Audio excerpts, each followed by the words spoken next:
laugh, but their voices sometimes don't do well on video or audio. Cathy and I have had the luxury of only one thing, and that's meeting free thinkers, good people. Down here. All right. That's what I wanted to hear. I'm a little taller than most. I had the opportunity to meet some incredibly awake people. The people that are in this room tonight really represent a segment of society of what we call free thinkers. They're also part of that 5% that ultimately lead the 95% of our population. How many of you heard David Icke's presentation in this room? A good many of you did. David is one of those enlightened people who has a message that he not only delivers quite professionally and extraordinarily well, but it leaves an effect on people that actually opens up some neuron pathways in their brain, as a NASA scientist would call it. People are becoming more receptive and more discriminating of what they hear and see through the national news medias that are supposedly telling us the truth. The information that you're going to be getting tonight, needless to say, is pleasant. It's certainly not entertaining. We'll try to make it as palatable as humanly possible. This has taken some time, and you folks are in a wonderful position of being recipients of our information in a much more palatable form than we originally presented it. See, we spent about 5.5 years on a circuit educating law enforcement and mental health. We were certified to teach in a number of states in the United States. Psychiatrists, psychologists, mental health workers, and policemen, and lawyers for their continuing education credits that are required for them to maintain their licenses. These are wonderful people. They're brilliant.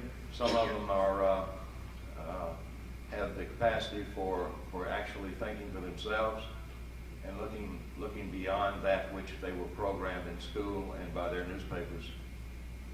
But they are not the true, or they don't represent the true faction of the free thinkers that Cathy and I have, as I said, had the luxury of getting to know these past 2 years. Our book, Transformation of America, rivals any Stephen King novel for its horror. Much of the proof of the book is backed with what we had at the time, 27,000 evidences. Now these are photographs, these are pornographic films and still pictures. They are affidavits, letters from our users. They are hard proofs that could support us in any court of law. But we have been denied access to all litigation under the 1947 U.S. National Security Act for reasons of national security. The information you're going to hear tonight is the reason why they don't want us in court. They cannot legally stop us from having this book printed. They can't even sue us for the horrible, slanderous statements that we make about certain individuals. Certain individuals who, by the way, are quite recognized as litigants. They will sue anybody that opens their mouth about them, but they will not, because they cannot sue us. Well, the same law that protects their criminal activities also protects us from being stopped for reasons of national security. That's the reason we had to form our own publishing company. That's the reason Cathy and I are virtually an army of two. And that's the reason that these appearances that we make are greatly dependent upon people like Wes Mann and the Preferred Network to get the information out to those people who are free thinkers, who will take this information out of here tonight and not take it as the gospel, but instead begun researching what they heard, what you all heard tonight. There are a whole lot of ways to find out. more about this topic. And believe it or not, it's not hidden in some archives in Ottawa or in Washington. It is available in your medical libraries and your public libraries if you know where to look. Now, I'm going to start out by, first of all, since I'm not really to be the focus of this seminar tonight, one more time I want to thank each and every one of you for being here from the bottom of my heart. Those of you who we know by correspondence, some of you are here, others are just new faces that we know, that we hope we will hear from you again. Our name and address for our personal address is in the book, Transformation. We'd like to sign a book for each and every one of you. We'd like you to encourage others to read it, not to necessarily cause your friendship or your relationship with these people, because this information should be outside their realm of experience. I hope and I wish, and I would like to fantasize, that not one person in this room, which I happen to know better, has ever been affected by this terrible, terrible menace, this invisible menace that is plaguing society as we know it today. My credibility I will establish by giving you a thumbnail sketch of who I am and where I come from. But more importantly than that is the information that I'll impart to you through giving you a brief, very brief thumbnail history of what mind control is, and I'll try to cover as much as humanly possible in this short time that I have on this podium, because I want to turn it over to the person who has a message for you that each and every one of you need to know. The information that I'm going to supply you is only a roadmap.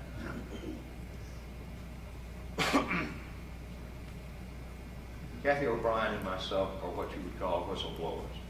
She was not actually employed by any government. I was. I worked for the United States government in the form of a Defense Department subcontractor during the 60s and 70s. That's a long time ago. But by the 60s and the 70s, mind control, or external control of the mind through behavioral modification programs and emerging electronics and electronical devices for affecting the mind externally, very important key, because I'm hoping at the end of Cathy's presentation, somebody in this audience begins to ask questions about, what about chips? I worked in that area. I am privileged with that knowledge. There's a whole lot I don't know. I'm one of the luckiest guys you've ever seen before you, and in the history of this town, probably, because of who and what I worked with, and I remained unharmed. I'm also very fortunate that I had a very good life. Nothing compared to the trauma and abuse that Cathy O'Brien and so many others have suffered from. So you're looking at a privileged character. I was born in a family of means, and frankly, all my life I've been very successful in business. Even by the time I was 28, I was quite wealthy independently, without any nest egg to start with. I wanted to do it all on my own. I've enjoyed life very much. But now, since meeting Cathy O'Brien less than a decade ago, my life has changed a complete 360 degrees, or I should say 359. Mind control began long before I was born. I was born in 1943 in Nashville, Tennessee. My parents were the descendants of the people who founded the city. The state capitol hosts a bust of my great-great-grandfather. The land in which the prison is built upon, there in Nashville, was donated by my great-grandfather. I go back all the way as far as I can go, almost to the time that first one of my relatives landed and slept in a cave with the Indians. And that's not a joke, it really happened. No one in my family has ever served in the military, oddly enough. They did not buy their way out during the Revolution. They did not buy their way out during the Confederate War. It has just happened that no one has ever served in it. But when the Vietnam War was heating up in the 1960s, I was moving my draft board from state to state because they were drafting by states. And I had some inside information from a friend of mine whose father was a U.S. congressman, where to move it next. Because I thought that, well, this is a conflict and it's just going to go away. And I can continue my education and not be like my two friends who came back, one in a body bag and the other one without a mind. The one that came back without a mind was a brilliant young man who I cared a great deal for, and he did not recognize me. He was not suffering from what is known as post-traumatic stress disorder. He was suffering from something far more sinister. His wounds were not visible. They were internal, in his mind. I made up my mind at that point in time that I was not going to become a victim, and I began to research very quickly on how I could avoid the draft without coming to Canada and disgracing my blue-blooded family. I didn't want to do that particularly, although that was a very strong option because most of my friends had moved to Canada. The ones that had sense, that knew that this war was not one that was winnable. So I chose to look for a job, and I was offered an opportunity after applying at a number of different companies with a company known as the Ampex Corporation out of Redwood City, California. At that time, they employed about 30,000 people. They were an electronics manufacturer both for consumer electronics and for Defense Department, particularly in aviation electronics. They worked alongside with Boeing, McDonnell Douglas, the Rand Corporation, all of the normal military complex defense subcontractors. I was going to be working for the Ampex Corporation, but I was going to be wearing two hats, one visible, one invisible. They spent about 3 months of my life, I was running out of money too, by the way, and patience, testing me. I was being tested psychologically, and these tests were occurring about every other day. I was not being paid for them until into the second month. At that point in time, they started paying me just to show up for the test. I was tested by psychiatrists and psychologists in 2 separate locations in the city of Atlanta, Georgia, where I was at that time residing.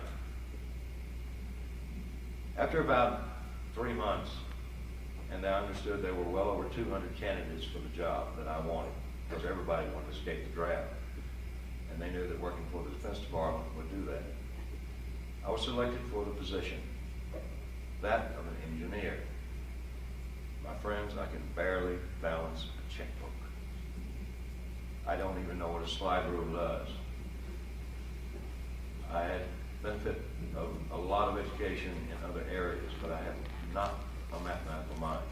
So I thought it was absolutely ridiculous that they gave me this job as an engineer, except for the fact that I was an engineer in a most peculiar way. No one had to know I had to find out what an EE was, because everybody kept asking me, where'd you get your EE from? I didn't even know that that was a degree of electronic engineering. But with a little tutoring from my boss, he convinced me that I was going to have a wonderful opportunity to learn more about what all my testing showed, and that was mind-brain function, and that I had the capacity for being able to use both sides of my brain simultaneously.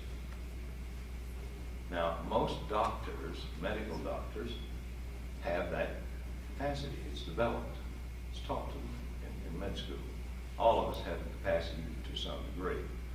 It is a genetic thing, and some people are literally born with it. I was obviously born with it, because I certainly hadn't had any academic affiliations that would have help me understand that type of mind-brain function. You see, my mother had suffered a tragic head injury when I was a small child and lost a little more than a third of her brain. And since it was in the lower brainstem area, it was her logic section on the left side of her head. So I was real interested in mind-brain function because as a dutiful son, I would like to see my mother have her remaining days as a highly functional, normal person who didn't project everything in life through her emotions. And my father was a businessman. He worked very, very hard, but he's a chronic alcoholic. And his ability to communicate emotionally was zero. So here I had conflicting sides.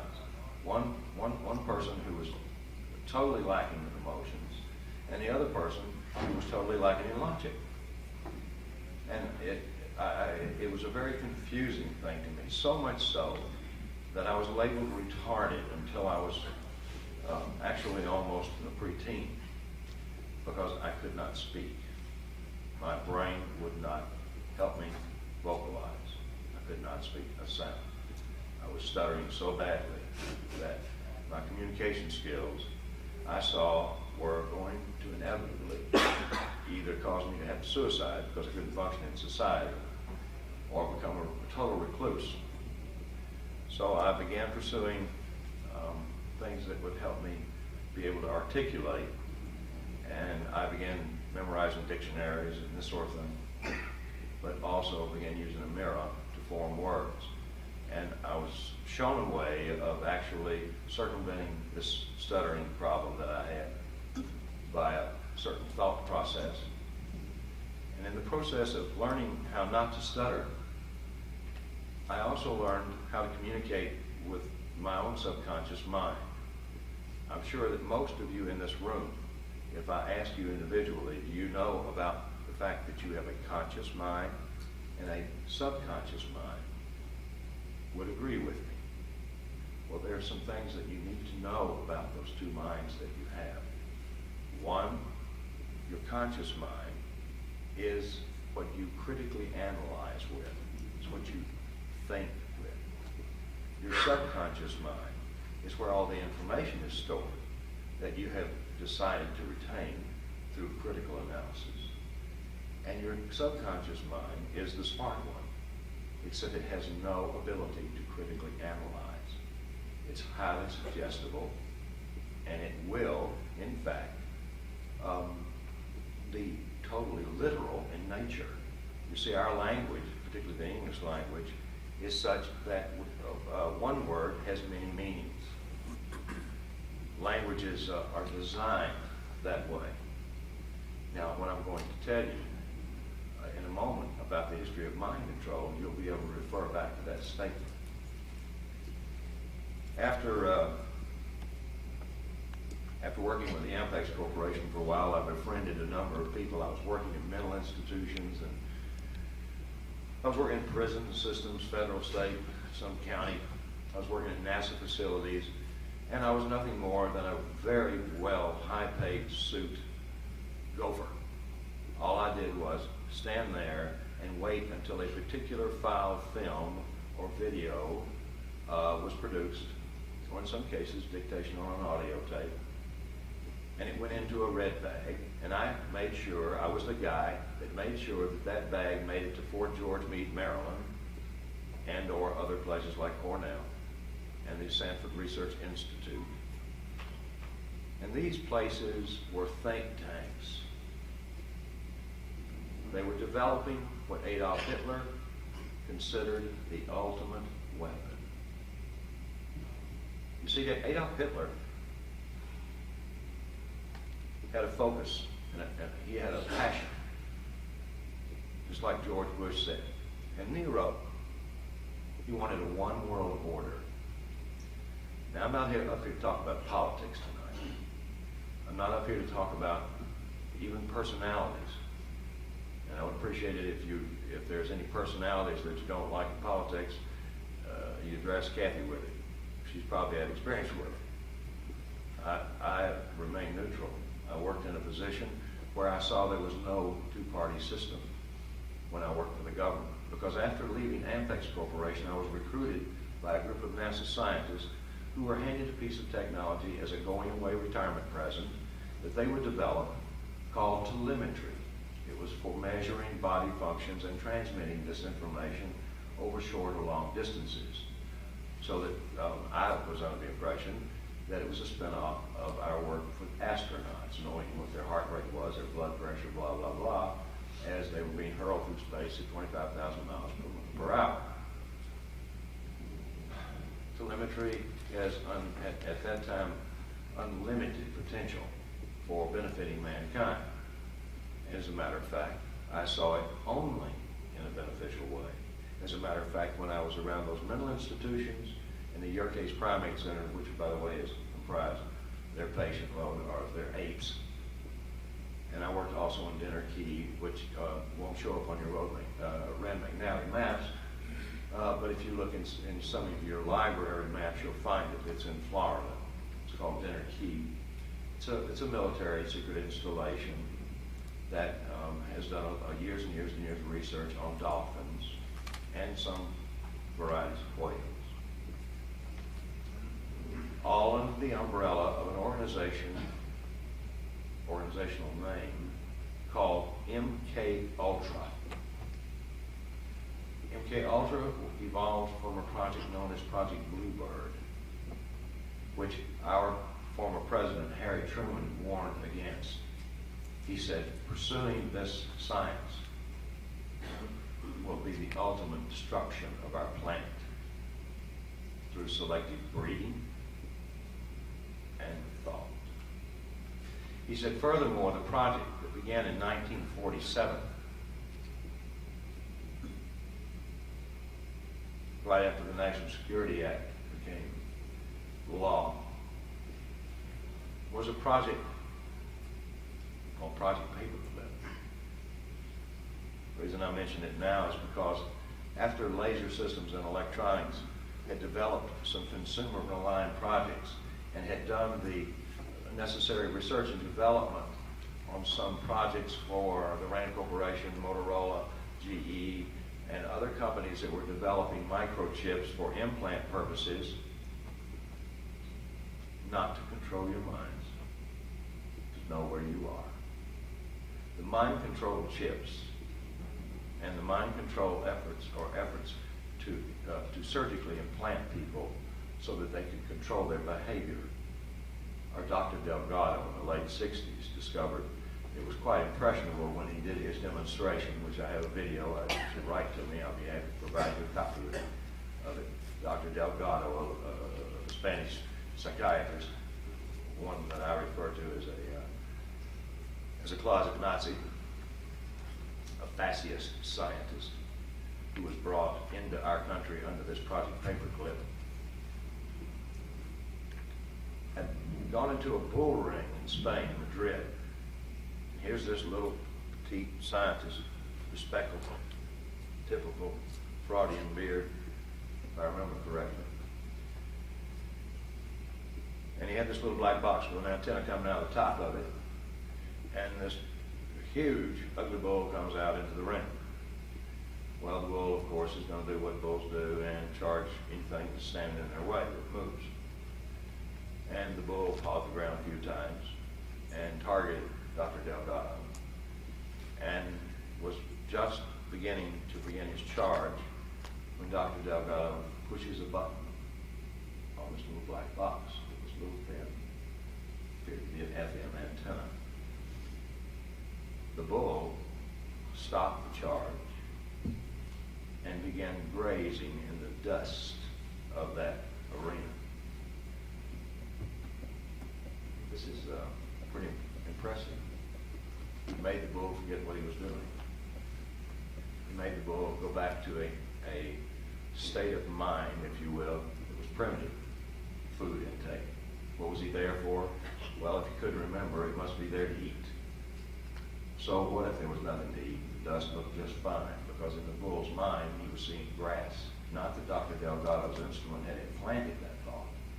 It's just that bulls are not Leo bright.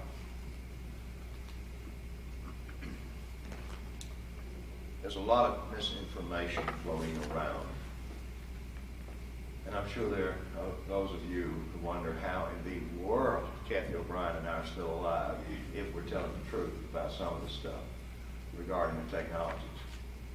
But let me give you a clue on something. Two things: we've never delivered the same presentation twice. We don't use cards. We don't use rehearsals. I have never rehearsed with her, ever, in all these years. And it is impossible, thank God, to repeat a lie if it becomes complex with details over and over again, because it will evolve and change. If you look at any of the 400, 500, 600 videos that Cathy and I that are floating around, you'll find that every single one of them have basically the same elements in them as far as information goes. And the details are there, but it will still be a very different presentation. This is impossible to do, whether you're a program. It can only be done if you're telling the truth. Truth lives a wretched life, but it will always survive a lie.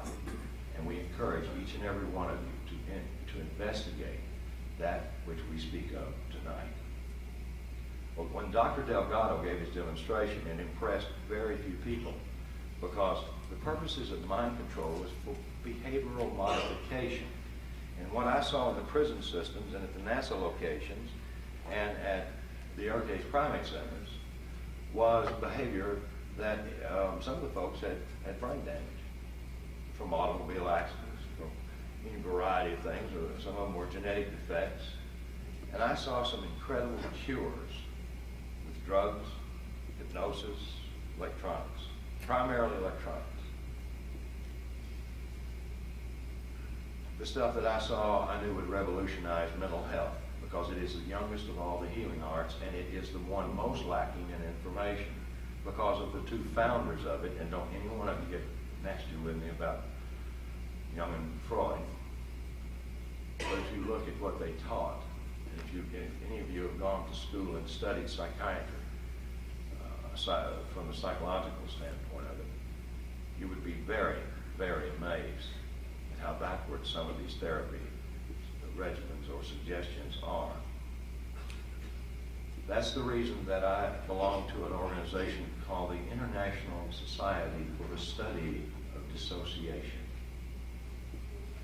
This is a conglomeration of truth-seeking physicians. I'm one of the very few fellows that was invited early on into it that's not academically entitled to be there. You should be a psychiatrist. You should be a psychologist. You should be someone who has a base knowledge from which to work from, because they're interested in developing treatment modalities to recover people from what they now know and recognize and call mind control. Now, when we think of someone else controlling our mind, we think of how we can build resistance to it. Well, some of the information you're going to be given tonight is going to be very helpful. Most of the information as far as that part of our presentation is confined, because in our workshops we do vocal interactive. In our seminars we answer questions only written. There's a reason for that. We want everybody to have a chance. And workshops are smaller and they're much more intense. And those persons that attend our workshop tomorrow are people in this audience that want to know a lot more about mind control. They want to know a lot more about recovery, a lot more about protection from it. So tonight we're just going to enlighten you, those of you, with some information that's not validatable, but unfortunately it is outside mainstream media. Canada is one of the best countries in the world left for uncensored news, and believe me, your news is censored heavily. But it still is the best. I have a satellite system where I live in the southern part of the United States that I focus on Canadian news only.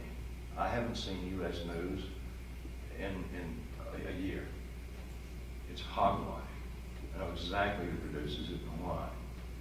Many of the top news people, investigators, are on our team. They are telling me what the truth is behind what's being reported. These are people working for UPI, United Press International. These are people working in positions of the military, in civilian capacity, working for many of the major newspaper chains like Gannett, which is USA Today, who, by the way, my father retired from. Information control, my friends, is a form of mind control. All of us, every single one of us, me included, is a victim of. Management of secrets is the key to information control and controlling the masses. I want to finish up my own history because I'd like very much to impart the rest of this story so that all of this begins to give you a clear picture of what we're up against. And believe you me, I'm not a messenger of bad news that you're going to walk out here depressed and say, oh my God, or let's go lynch one of those rascals. That's not the key. We've got to evolve, not revolt.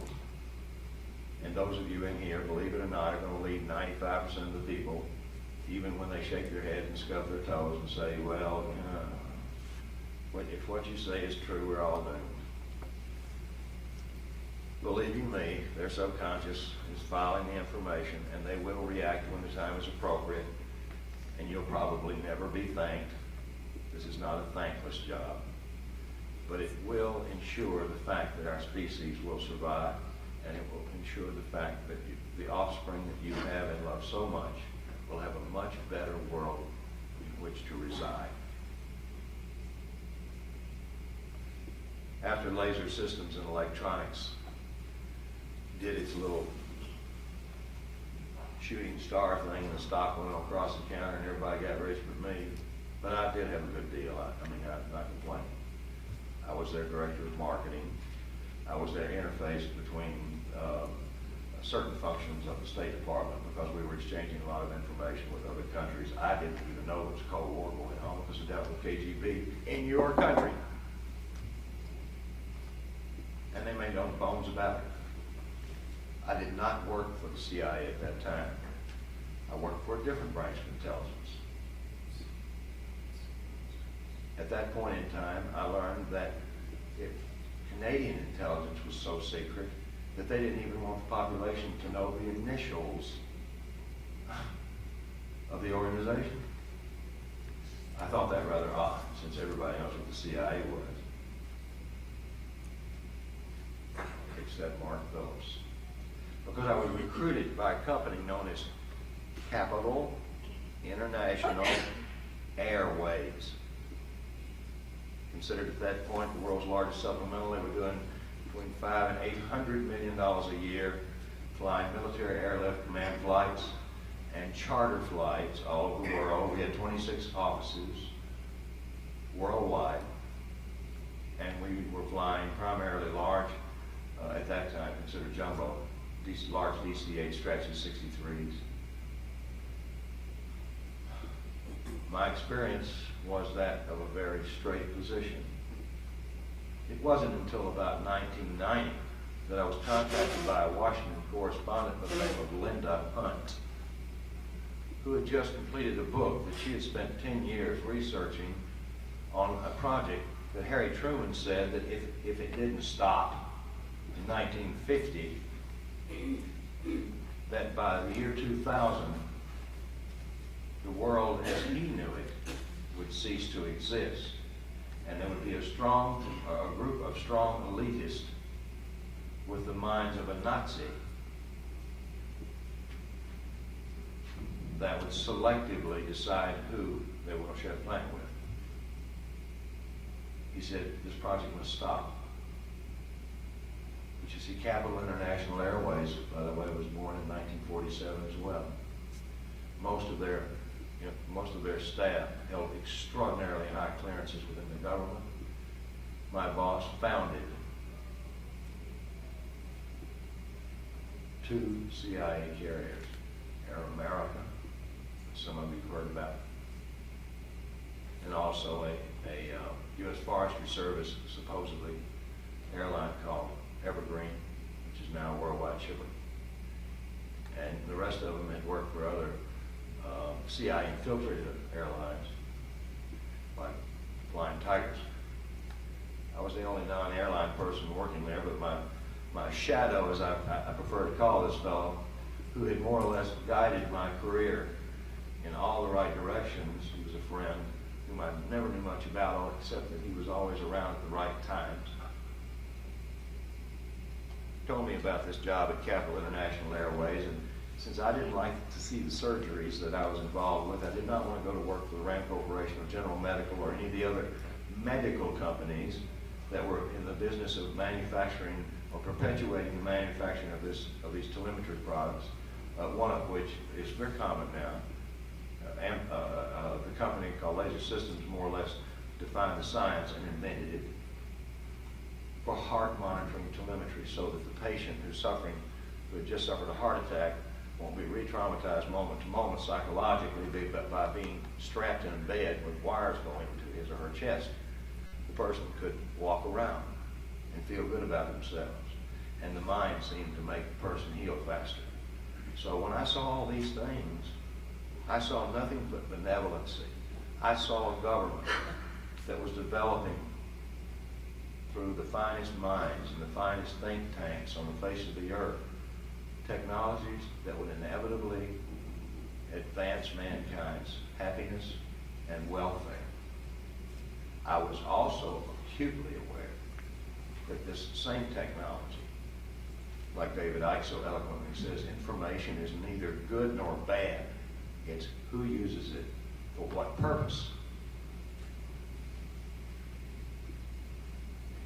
I did not see the bad purposes until the very tail end of my career with the community, as they call it. And then I began to see a couple of things that encouraged me to pursue private enterprise. Because I found out when I was working for Capital International Airways, my friends, some of them with U.S. Marshals, some of them with Treasury Department, a lot of them had gone various departments of the government, came to me and said, "Mark, you work at the CIA." I said, "I work at Capital International Airways. I'm sure they, like everybody else, is doing something for the CIA. Everybody does." He said, "No, you are working for the CIA. I strongly recommend you get away from it." So I did. I went to Alaska with the president.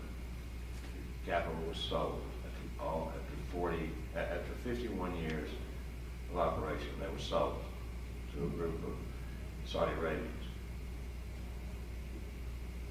And I went to work with a Russian fellow by the name of George Kamatz. And we formed an airline in Alaska, and we flew over Wien Air Alaska's routes. And unbeknownst to me, we were literally responsible for destroying the natives up on the North Slope, so that the United States government, working in tandem with the oil companies, could steal their birthright, their natural resources right up under their feet by literally poisoning them through everything from vaccinations for tuberculosis to the introduction of drugs and alcohol. You could buy cocaine on the North Slope cheaper than you could on the streets of Colombia. I was unaware that this activity was actually being conducted with the airline in which I was a vice president. I was in charge of sales and marketing, travel and tourism. I was named by Donna Tuttle, who during the 70s was the Undersecretary of Travel and Tourism, as an ambassador worldwide. He gave me enormous contacts within the State Department. He gave me enormous latitude to name my ticket, whatever I wanted to do. I liked the travel and tourism business, and I enjoyed writing subliminal ads. I liked the idea of slicking folks into doing things that were fun for themselves and helping them deal with stress. I didn't feel like that by writing subliminal advertising and conveying a message to people's subconscious to do things that they wouldn't normally do, that would be healthy for them, or there was anything wrong with it. The only thing wrong with it was that the people didn't know what I was doing. I was blindsided to it. I wish now everybody knew about subliminal advertising. Some of you all in here are looking into it. There's very little printed about it. The whole technique is quite simple. And tomorrow we'll be getting into a number of areas in which I'll show you how to see it. And when you see an advertisement, you'll see it in a whole new light. And it's almost fun. Almost. My tenure with Capital International Airways leading into Great Northern Airlines led me to believe that the only way I was going to get away from the company was to go into business for myself. So I did. Got into the antique trading business. I got into hat manufacturing business. Matter of fact, I lived in your country for a short period of time in Calgary, Alberta. I also stayed up in Yellowknife for a while with a few old retired spooks that I knew. Spooks or people from intelligence. I found this country to be absolutely delightful. I love the people. I like their attitude, but it disheartened me back in those days even, and that was in the 80s, that the folks were not really awake. So I chose to go back to my hometown of Tennessee, where so much had been written about me publicly in the newspapers, and I got an opportunity, matter of fact, several of them, to put big companies or little companies together to form big companies, joint venture corporations. And one fellow came along, who was a country music entertainer by the name of Alex Houston, who's a ventriloquist, stage hypnotist, kind of a nobody, MC, that had apparently saved a lot of money, a lot of money. And he wanted someone to help him form a joint venture company with China. Well, I told him, here's the way I operate. And yes, I will draw up a marketing plan, business plan, and I will present it. But in order for me to do this, there has to be one of two things happen. There has to be a whole lot of money up front, or I have to be president of the company. Then I'll get my money on the back end. But I have to be in control. So he agreed with no reluctancy to allow me to become president of a corporation called Uniphase. And we've developed a product manufacturing company making these great big capacitor systems for reducing the electrical bills and electrical consumption for China's, one of their leading wannabe exports in the mining industry, where they were having to lose production every other day. They were shutting their mines down because they lacked power. This would help. And the ministry, particularly the military, who owns, by the way, anything dealing with metal in China, and they own the mining industry, was becoming increasingly aware that technology could definitely pull them out of the hole, and they did not want to be owned by the rest of the Western world. They wanted to keep their balance of trade equal, because they had opened those proverbial bamboo doors, or curtains, as they call them, and they wanted to be an equal trade partner. But since they were not a real consumer-oriented society, they were more interested, and they did not want their people to become capitalists. They were more interested in some of the technologies, and in order to get some of the technologies, they were going to have to trade some natural resources. In order to trade a natural resource, they had to get darn things out of the ground. So we formed a very successful business corporation. Their initial order to the business was $31 million. They paid me a little over $1 million for my work in setting the two companies together. I had a Hong Kong liaison, business partner, who to this day I hold in extraordinary regard. And this is kind of an enigma, but he was an arms dealer. Matter of fact, he owned a ship line that did nothing but ship silkworm missiles all over the world. Matter of fact, while he and I were working together one day, one of his ships got blown up by U.S. ships while I was in China. Most embarrassing.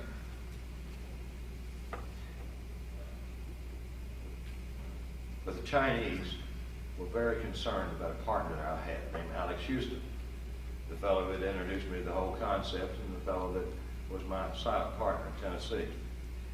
They showed me a file on myself depicting my entire relationship with the intelligence community, even personal data about me when I was in grade school. And in my entire life, they had in written form. Most of it was translated in English. And I saw some original documents in there, and I've said that on television, and I'll say it, and I've said it before Congress. And I'm very disturbed. There was a breach of national security. Because what was the communist country doing with my file? I thought I was being set up. That was not to be the case. They were more interested in telling me about a fellow by the name of Alex Houston, my partner, because he was involved in drug trafficking, child and adult prostitution, which is punishable by death in China, pornography, which is also punishable by death in China. And he was also involved in drug money, and drug laundering, drug distribution, and the biggest kicker was it was of the White House. Well, this would be just about like me trying to convince you all that I landed in a flying saucer before I came in here. And if you all do believe that, we need to talk later.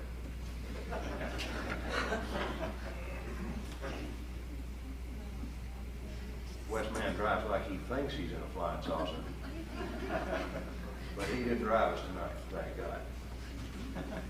Excuse me, Wes. The information that I was showing, including pictures of Alex Houston having sex with a small child and the expression on the child's face, since I had never been exposed to pedophilia, I'd never even seen that kind of pornography, kind of was a setback trauma thing. And I said, what do you want me to do? I said, get rid of it. That's in spite of what you've seen on Western television, particularly the Westerns.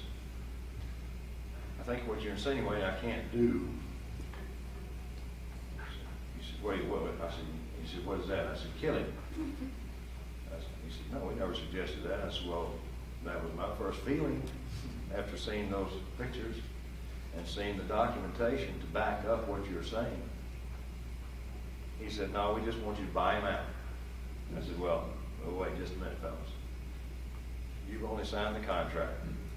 The letter of credit for me to draw my 1.1, so on, it was about 1.2 million out of which I had about 900,000 was old Uncle Mark's money. But you see, when you join these companies together, you put up a lot of money. It takes a lot of money, a lot of payoffs, a lot of legal work. And I funded that stuff, a lot of it. Alex Houston funded a lot of it. So he was going to get his money and I was going to get mine, or at least a big chunk of it back. By the way, Alex Houston's choice of banks was not the choice of the Chinese. Alex insisted we put it in the Bank of Credit and Commerce in New York. I preferred to put it in a different bank, but since I was going to draw it out pretty quick, I didn't really care. I was going to move it to another bank. BCCI, anybody know who they are? Well, there was a world scandal. They were the CIA's drug laundering bank, and they cost the world literally tens of billions of dollars in monies that decent people had invested using their banks that were scattered all over the world. Well, I determined that I needed to get Cathy O'Brien and her, at that time, 8-year-old daughter out of the grasp of this character after I had researched with some of my friends in the intelligence community, most of them retired, and some military people that were retired, holding the rank as high as general. And I was informed that this mind control stuff that I had been exposed to in the 60s and 70s was fully operational, and it was operational then, but only on an espionage basis, and only on an astronaut basis. This is fully operational, and it is crawling through the private sector because of the CIA's alliances with the mafia, the mob, as my friends call it. That they've taken over the drug business to fund their black budget operations so that they could covertly, literally, control the world. And I said, why on earth would anybody want to control the world? You got all these mixed cultures and all these different ideas. They said, because communications are changing. We are becoming a global economy. Whether we like the idea of a one world order, and they didn't use that word, whether we like the idea of a global union, I think is actually the word that was used, and the potential for having one omnipotent leader, it's upon us, it's happening, and we've got to evolve through it, and there's no stopping it. Adolf Hitler was researching what I would see when in 1988, February 8th, 1988, I rescued Cathy O'Brien and her 8-year-old daughter from this invisible grip of the CIA. Through my associations and through, fortunately, having some money that the feds hadn't found, and they took 95% of what I had, and through some extraordinary support, because this is a psychological thing. They, my friends, some known and unknown to me, guided Cathy and I to the safety and serenity of the wilds of Alaska, where I spent 9 months working with her, being hand-fed a therapy method that would enable me to help her recover from the most horrific abuse that I didn't know human beings could withstand that much abuse. But Adolf Hitler did, because in the 1930s, he decided he was not going to dedicate the dwindling resources of Germany to developing a weapon of mass destruction known as the atom bomb. He was much more interested in being able to control the minds of the masses. And in order to control the minds of the masses and have one person leading all of it, he envisioned himself as the puppet master. So he assigned Goebbels to be his, what we call spin doctors today, his propagandist, to convey messages of all is well with the world. We're the richest nation on earth. We're the smartest people on earth. Blah, blah, blah, blah, blah, blah, blah. He even used music. He used everything. Goebbels was a genius. Did a fantastic job of manipulating the minds of the masses. And the churches, oh boy, the church leaders just lined up to support Hitler. They just thought this is wonderful. We've seen the same thing with some leadership in Canada that was corrupt. We've seen the same thing happen in other countries, in my country particularly, with people like George Bush and many others.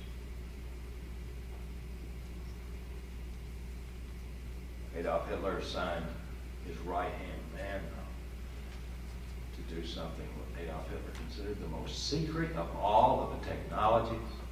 And we hear about all this German technology of inventing space machines that Hitler could zip back and forth to Uranus and back. It's another joke.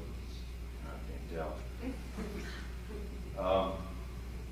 But all aside, he was developing control because he did not want to destroy the globe with nuclear technology. He just wanted the people under his domain.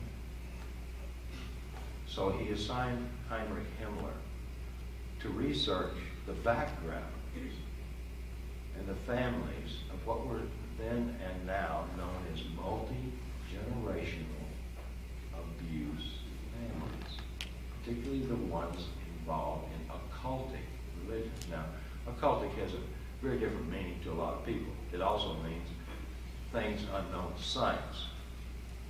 You see, religion picks up where science leaves off.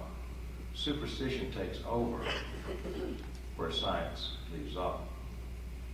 That's how we as humans fill in the gaps.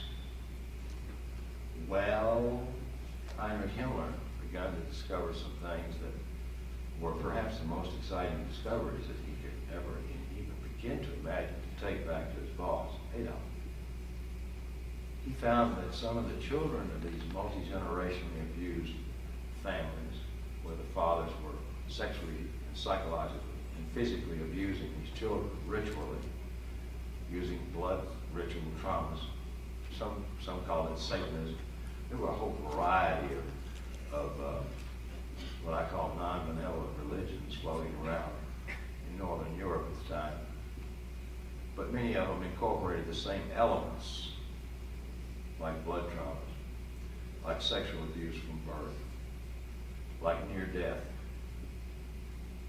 on a fairly regular basis, and by using certain language techniques in which to control these individuals, so that not only did they not have a memory of the abuse, but they developed what is now called the Stockholm Syndrome. They loved their abusers. Remember Patty Hearst? Poor Patty Hearst goes to jail for robbing a bank after she was kidnapped. And people were wondering, how did this happen? She developed what's called Stockholm Syndrome. She was locked in the closet, horribly abused, until she finally began to sympathize with her abusers and became one of them. It's a type of brainwashing. If you think Patty Hearst is simple-minded, you're sadly mistaken. She's not a genius, just an average person. But she was brainwashed. Any of us can be brainwashed if we don't know the components of it. But that's ancient technology. So ancient, in fact, that Heinrich Himmler told Hitler, he said, this technology is so old that most of the Northern Europeans refined it at the turn of the century when the pyramids were being excavated, because in the Egyptian Book of the Dead it gives a complete formula for external control of the mind. And you all can buy a copy of the Egyptian Book of the Dead. Most any major city has them. All libraries have them. But the formula for external control, absolute robotic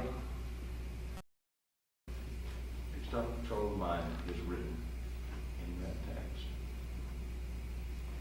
Adolf Hitler, he said, okay, Goebbels taking care of lulling the populace to sleep, making them think that everything's cool, no problems, that we're not anything except doing exactly what they want us to do.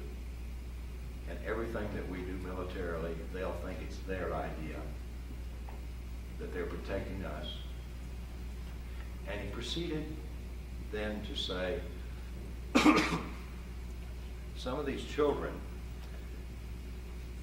that were considered chosen ones of these families that had been so horribly abused had developed some extraordinary physical and psychological abilities. They had photographic memories. Photographic memories. Something we all would love to have. They had 44 times, in most cases, visual acuity improvement. That's practically like having eyes in the back of your head. So Hitler thought, wow, special forces. I can use this, I can have the most elite fighting force on earth. But more than anything else, these people could be given suggestions, or sometimes called as programs, under the influence of hypnosis and certain drug compounds. And these programs could be triggered out into action by any established means of triggers.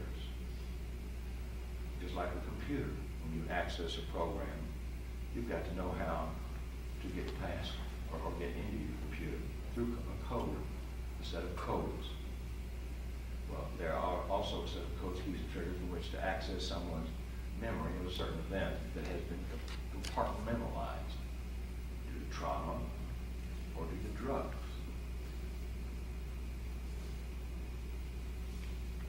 Adolf Hitler was a very brilliant sociopath. Sociopaths makes the best leaders because they seem so dynamic, so believable, and so utterly focused. But what you see is not what you're getting. And so it is with society today. MK Ultra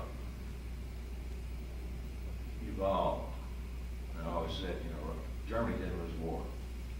They just moved the guys that were organizing it over to the United States and Canada. Had it not been for one brave individual in Canada who had the political clout to go up against the United States government, most of what I'm going to be telling you and most of what we have in those packets back there as far as Freedom of Information Act documentation would not exist.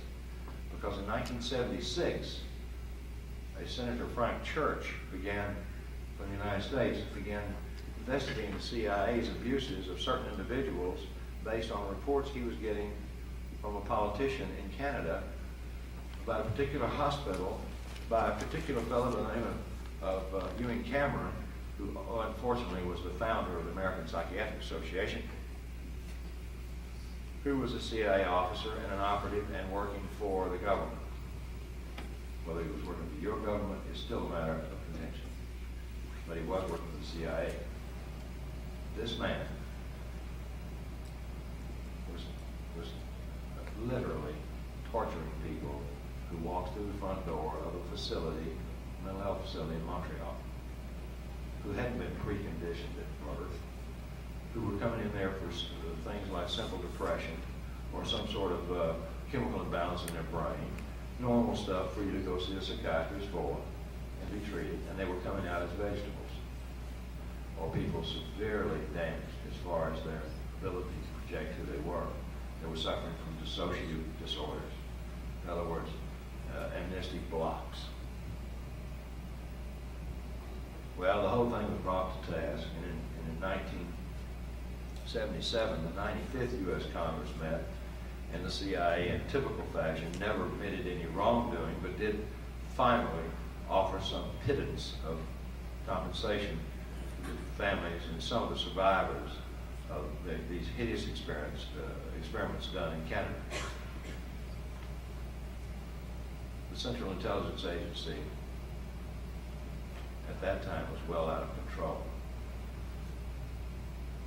because they were threatened in the early 60s by a president. That president was immediately assassinated.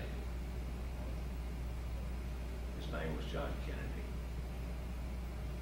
It is well known among the people who think conspiracies don't even exist. And by the way, the government prosecutes more people for conspiracy than anything else, and then they say, don't believe any conspiracy stuff. We're not talking about a conspiracy here, folks. We're talking about a criminal organization. It's wide open. The streets in my country are flooded with drugs. Our television, our motion pictures are flooded with misinformation, trauma.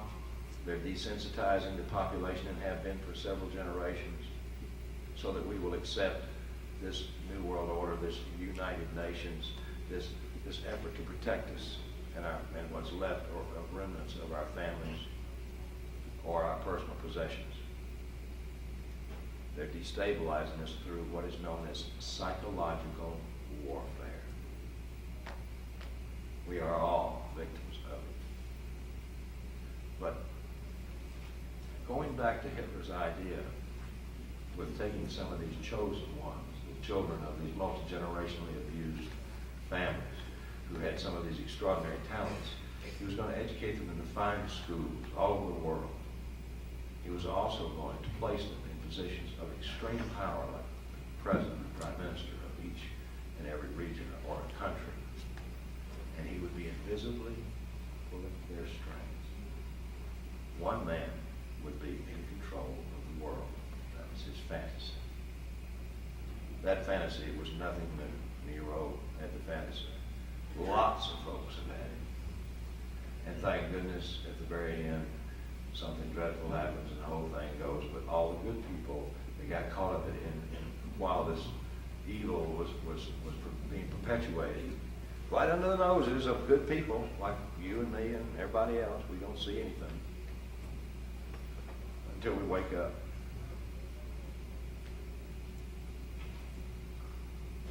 has reached proportions where there are actually people in positions of authority that are beginning to do something.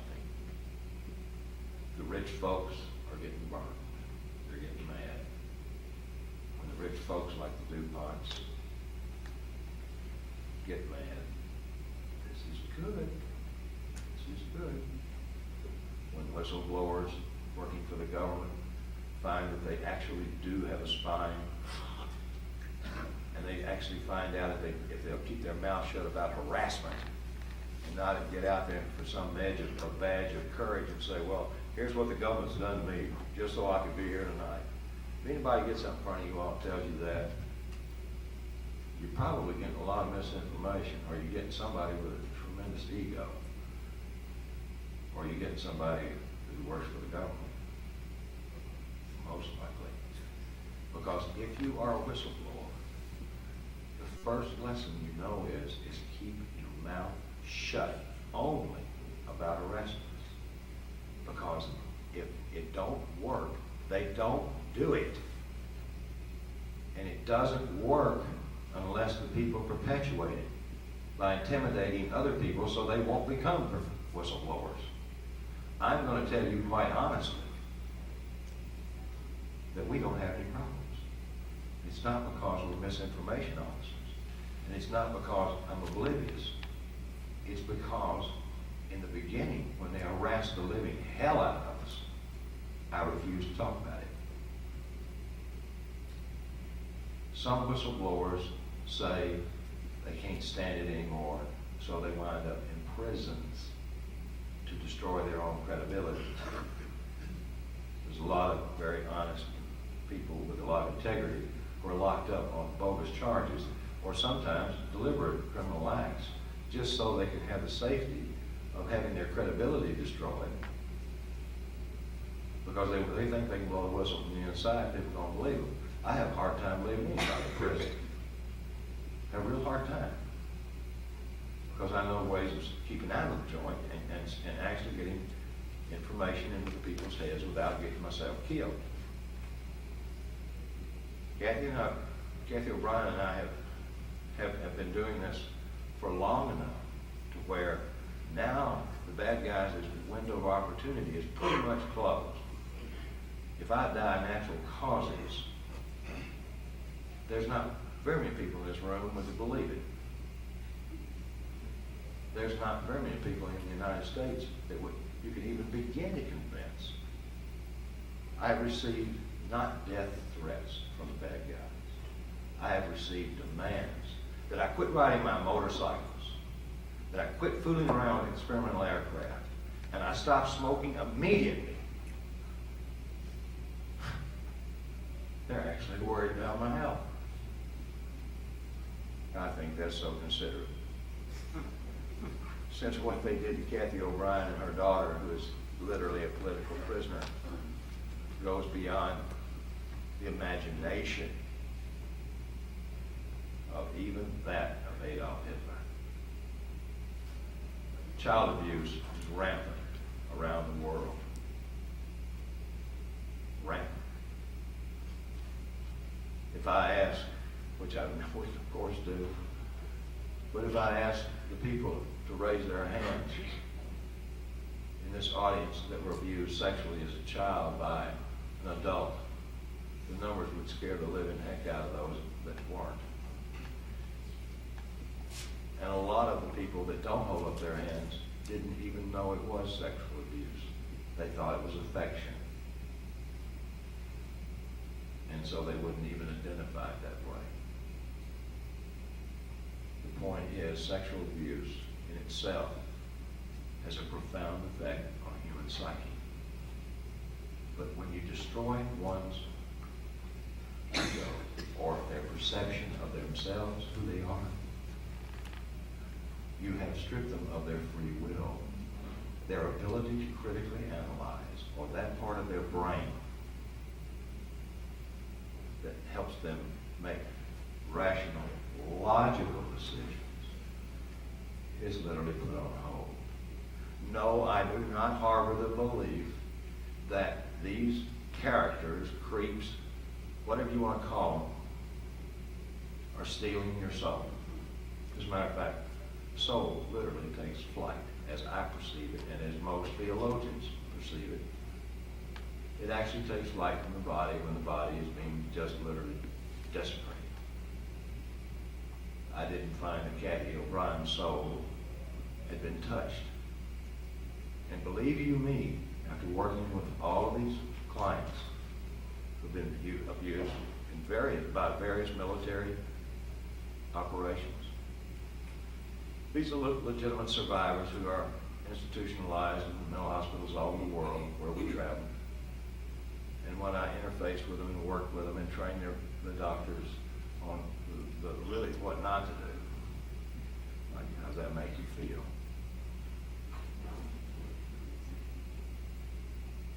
The patients taught me something. They're people. And some of them recovered are some of the biggest jerks you ever knew in your life. They would have been jerks anyway. The poor things just had been abused under my control. That jerk part of their personality, I believe, is relative to their soul or to their soul expression. I hope it's soul expression.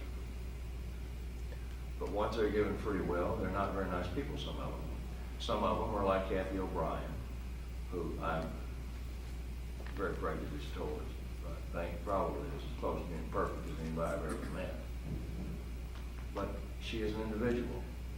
She has free thought. She and I are together 24 hours a day, 7 days a week. I'm a very reclusive person. I was hired by the government because I could keep a secret. I was also hired by the government because I stayed to myself. This is totally alien to my personality to be out here in front of you people telling secrets that I was sworn to protect and that I feel or felt at that time I had an obligation to humanity for it to be released through our medical academia in a way in which doctors could evolve slowly instead of this information all coming out at one time being piled on. But this operation that I belong to, called the International Society for the Study of Dissociation,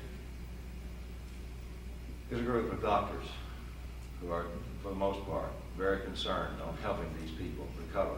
Because in 1980, there were 200 cases that had been diagnosed of this disorder worldwide throughout history. In 1990, there were 250,000 in the United States and Canada. By 1995, 2.5 million people had been diagnosed. And it is roughly estimated by both the American Psychiatric and American Psychological Association and the Canadian Psychological Associations that represents 1 out of 11 people walking around. This is a frightening statistic.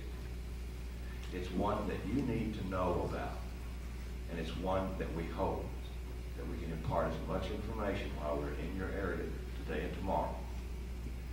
So at this point, without further ado, I would like to introduce a person who has truly survived hell, a person who I respect, and a person whom I believe you'll find to be as normal as whatever normal means. But more than that, a person who is connected with her spirituality and the person who rescued me, Cathy O'Brien.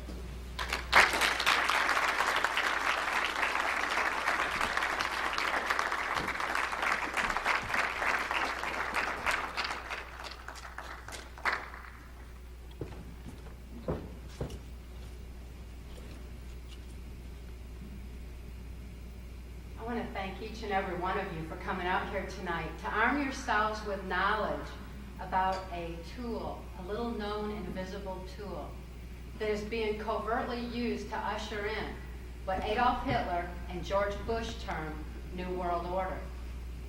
And that's mind control.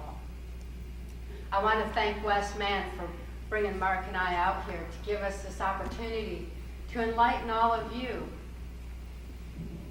to this information that's been suppressed for far too long. the information on mind control as truth that you have a right to know and a need to know. Because knowledge is our only defense against mind control. These criminals that are in control of our country and in control of our world operate on the philosophy that secret knowledge equals power. By telling their secrets, their power is eroding. I know that I'm extremely fortunate to have survived my MK Ultra mind control victimization. To reach this point in telling what I witnessed behind the scenes of this New World Order effort. As a White House, Pentagon level, CIA mind-controlled slave, I was totally robotic. I had no capacity for free thought. I had no conscious awareness whatsoever and was actually functioning on a subconscious level. And on a subconscious level, the subconscious mind has no ability to reason, to question, or to comprehend. The subconscious mind just readily accepts information. And I was totally robotic, forced to carry out criminal covert operations that were absolutely, totally against my will. But under mind control, I learned that without free thought, there's no free will. And without that God-given free will, there's no soul expression. It wasn't until Mark rescued my daughter Kelly and I in 1988,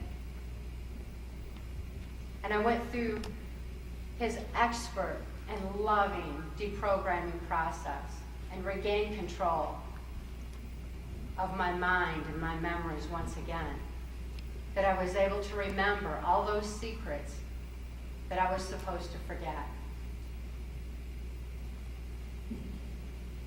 Our good friend David Icke wisely stated that knowledge is neither good nor bad. It's who has control of the information that makes the difference. And the information on mind control can be used for good because what they know about how our brains work, how the mind-brain function actually occurs, and what all the components of our thinking processes are. When good people have that information, I am really excited at the prospect of the evolvement, the giant leap of evolvement that humanity is going to experience. Because when we consider the fact that we only use 10% of our brain, what does the rest of our brain hold? What possibilities are there for us? Those criminals who are manipulating all of us have insightful information pertaining to how the mind-brain function works in absolute detail. And once we have that information and use it for good, I don't think we're going to even need doctors anymore. The healing capacities of the brain, the power of the mind is so strong that the possibilities are very exciting for what can happen for all of us once we have this information. But so far, this information has been suppressed from all of us. It's been suppressed through the mental health communities. It's been suppressed by the government. The government I'm referring to are the New World Order elite, those who are hell-bent on world domination through mind control of the masses. They have kept this information up from us so that they can manipulate us all. It's time that the moral majority of the United States, Canada, and the world had this information. I feel so fortunate to have survived to reach this point. And now that I'm in control of my own mind and have free will, it's my choice to provide you with the facts of exactly what mind control entails. Because once you have the understanding of the components of mind control, then you will be armed against it. It's as though there's an evolution in the brain when that awareness of exactly what you're supposed to watch out for is in place. You're able to protect yourself against mind manipulation of all forms. My trauma-based, mind-controlled, total, absolute robotic victimization was extreme. And although the information is horrific, it's certainly no more horrific than what we see happening in society today. There's turmoil globally as people are beginning to wake up from the controls that they've been under for so long.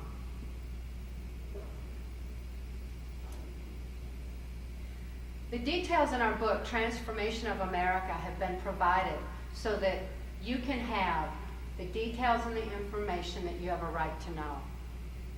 The names that I named in Transformation of America have been named not so I can say that, oh, I had sex with so-and-so at the White House or whatever.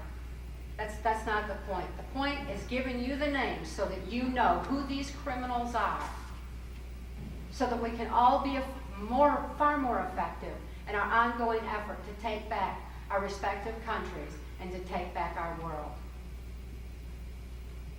There certainly wasn't any glamour to my White House Pentagon level victimization. I missed the glamour part. The trauma-based mind control that I was exposed to did not allow for any of that.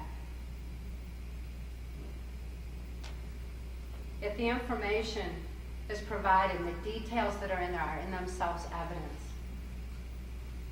Because the details provide you with insight into mind control and insight to this new world order mechanism that's controlling us all. I'd like to provide an understanding of mind control tonight predicated on my experience. Even though my experience was extreme, there's certainly a sliding scale to mind control that will apply to everyone from all walks of life. From the kind of mind manipulation that we get through our controlled medias to the mind control, the low-level mind control that's going on with backwoods witchcraft that's proliferating, the Satanism, occultism that's proliferating worldwide. Military, intelligence, paramilitary, mercenary type operations, special forces operations, all the way to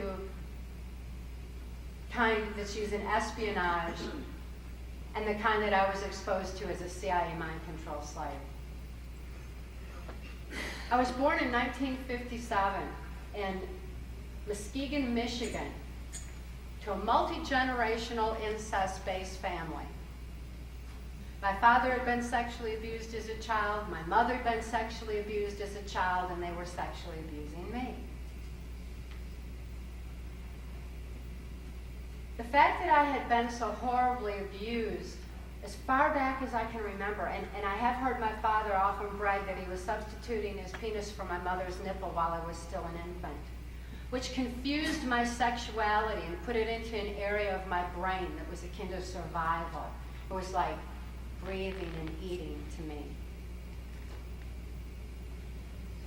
And even though I couldn't comprehend that what my father was doing was morally wrong, I experienced the pain and the suffocation of his abuse just the same.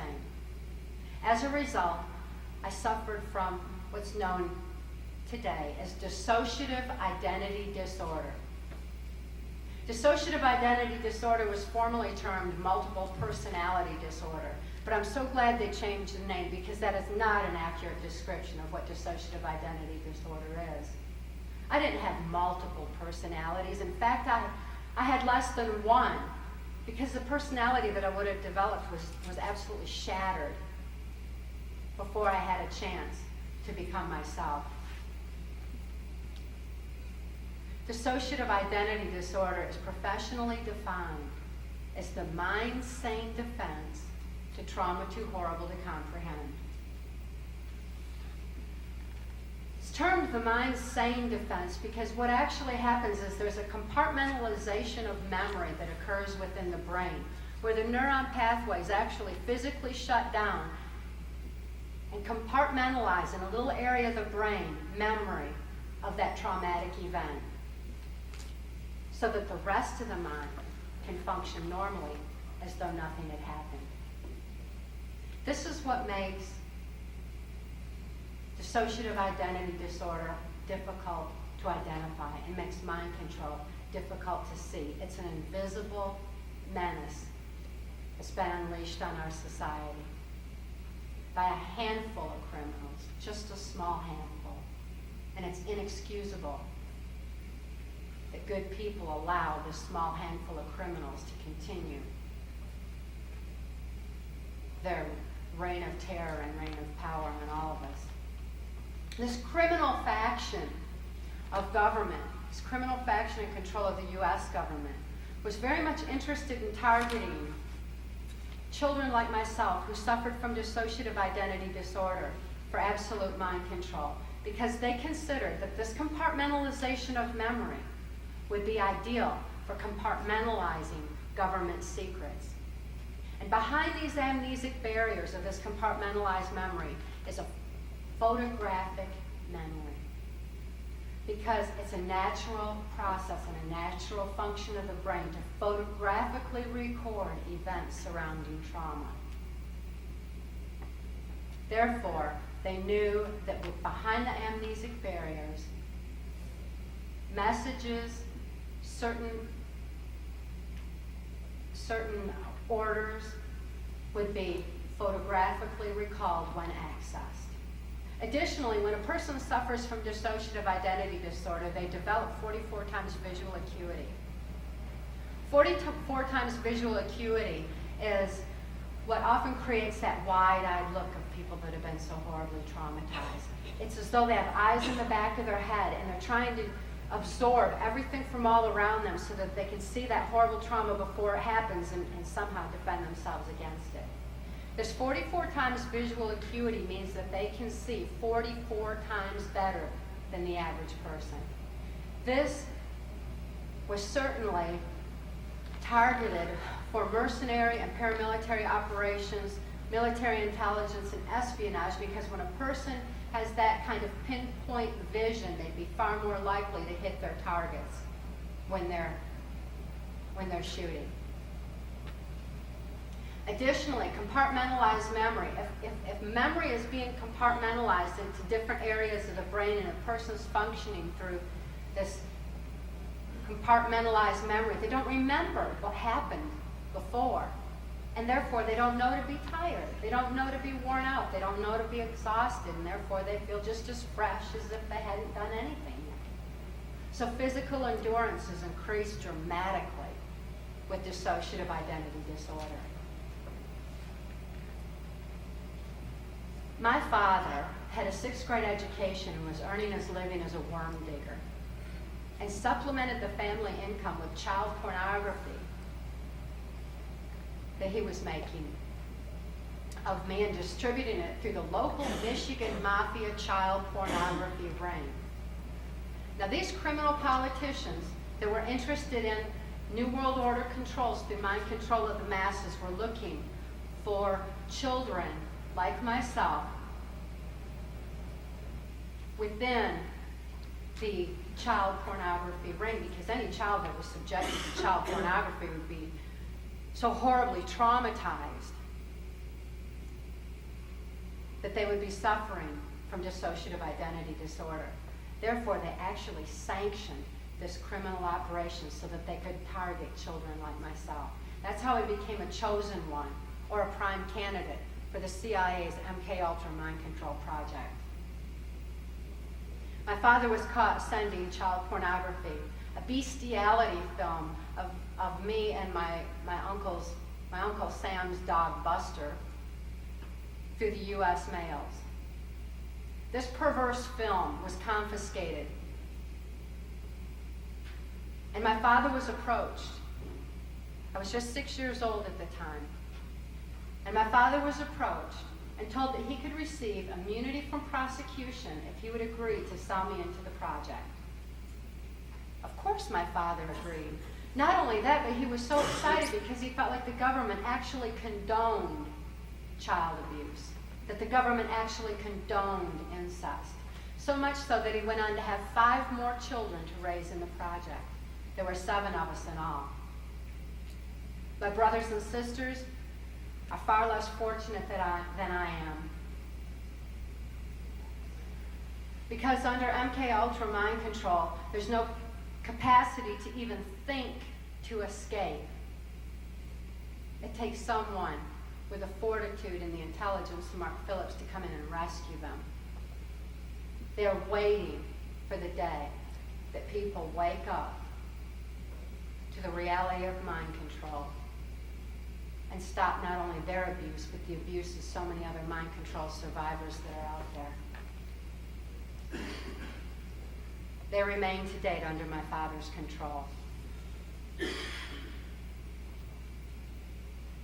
Once my father agreed to sell me into this MK Ultra project,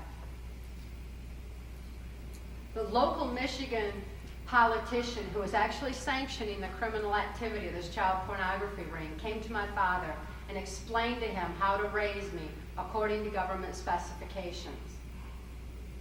This politician was Gerald Ford. This is the same Gerald Ford that went on to become the first unelected president of the United States. This is the same Gerald Ford that headed the Warren Commission that covered up the assassination of John F. Kennedy.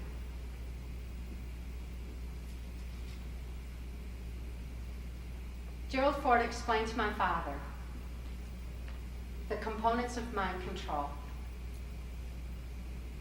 the severe psychological and physical traumas that I was exposed to caused my conscious mind to take flight, leaving my subconscious mind open to manipulation, which, when combined with a regimen of sleep, food, and water deprivation, left my mind wide open to their controls. One of the first things that my father was instructed to do was to take me to Mackinac Island, Michigan, where the Michigan governor's mansion is located. At that time, the governor of Michigan was George Romney. George Romney was very much aware of MK Ultra mind control and very much interested in implementing mind control on a grand scale. It was at Mackinac Island, Michigan, that I was prostituted to various politicians to fulfill their perversions, because they never dreamed that one day I would be able to think, to tell about those perversions, about their pedophile perversions with a little child. One politician that I met in Mackinac Island, Michigan, in the summer of 1968, was then Canadian Prime Minister Pierre Trudeau. Pierre Trudeau was very much interested in implementing mind control of the masses because Pierre Trudeau is a professed Jesuit. Jesuits are the intelligence arm of the Catholic Vatican. And there was a criminal faction of the Jesuits that was very much interested in the Catholic Church being the one world church in the New World Order. And they firmly believed in mind control. This is not to say that all Catholics are bad. That's absurd. It's not to say that all CIA is bad or that all American politicians or Canadian politicians are bad. There's good and bad in everything. There was a very definite criminal faction whose agenda was to implement this New World Order, this world dominance effort. And Pierre Trudeau was one who was very much interested in this aspect. He knew about the effects of trauma on the human mind.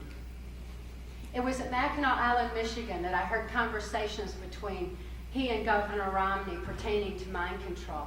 And although I was just a little child and couldn't comprehend it, nor could I comprehend it because of my victimization and the trauma that I was enduring at the time, it was through the deprogramming process and writing out my memories of exactly what I heard verbatim, photographically, as recorded in my brain, that I began to understand what those conversations entailed.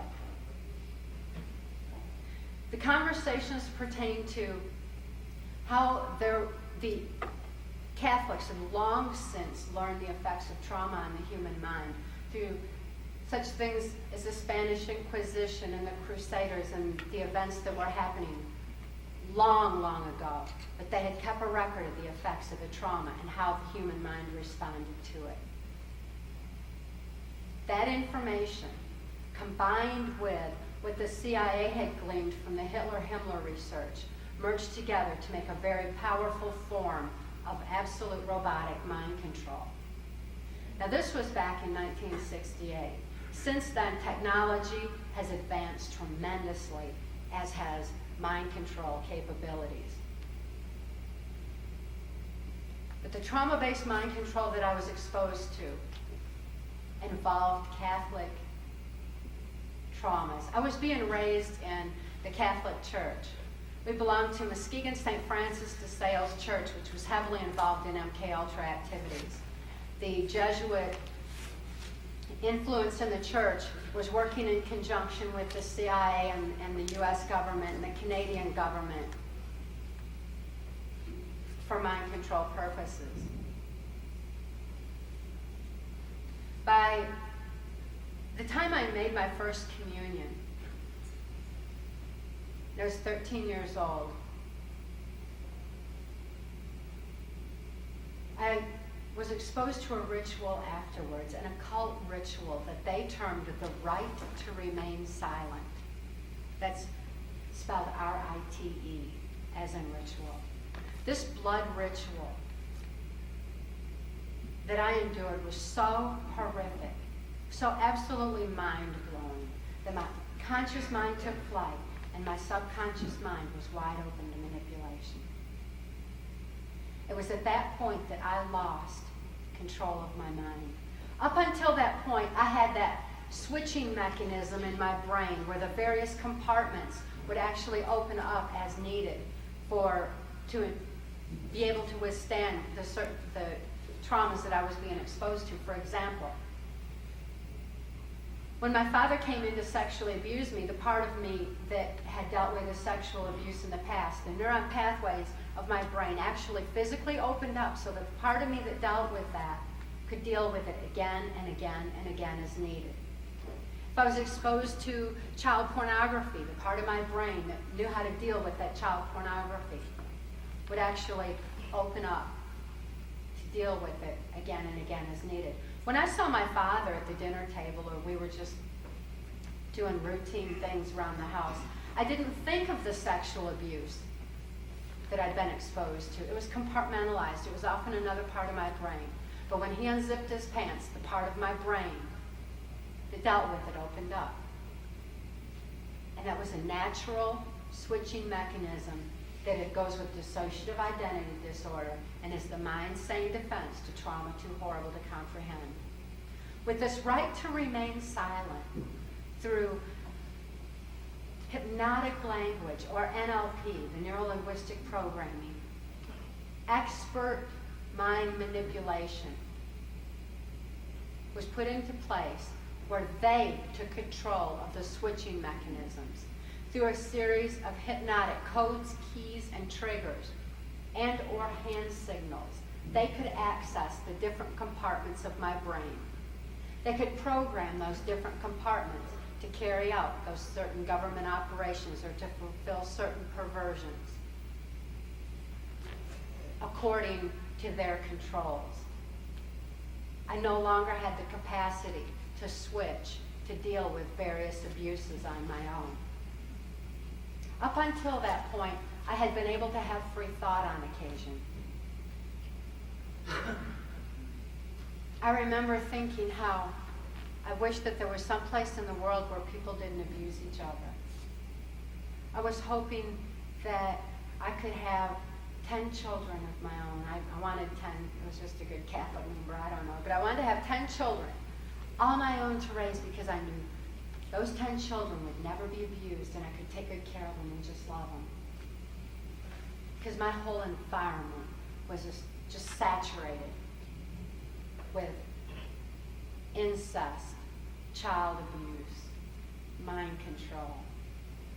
And yet I'd had that capacity to hope until that right to remain silent. Until the right to remain silent, I could make decisions, taking from the different perceptions that were formulated in the different compartments of my brain. And I'd hear my voice arguing back and forth in my head in order to make a decision. And I'd pull all these different perceptions together and actually make some kind of a decision until the right to remain silent. With the right to remain silent, I lost all capacity for free thought. I never had a free thought anymore. I had no ability to even hope for a place where people acted in love. With that right to remain silent, I no longer heard my voice arguing in my head. From that point on, all I could hear was the voices of my abusers instructing me on exactly what it was that I was supposed to do.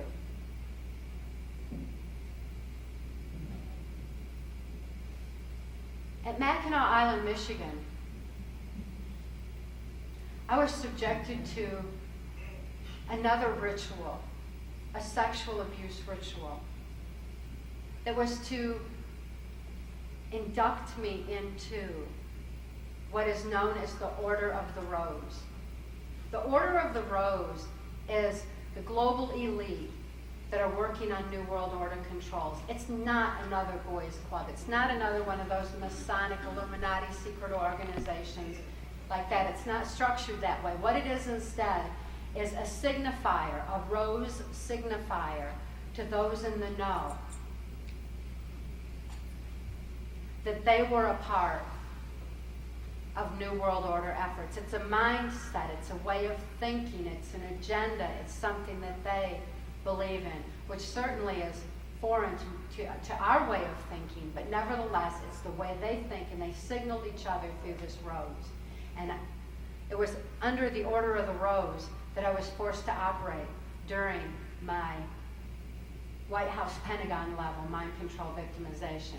Pierre Trudeau is a noted member of the Order of the Rose, as is Governor Romney. And Pierre Trudeau was part of the sexual abuse, the trauma, and used his expertise of manipulating minds to control my mind and to thrust me into this Order of the Rose. My exposure to Pierre Trudeau was very limited in numbers of times that I saw him, but nevertheless, the impact that he had on my victimization was very significant.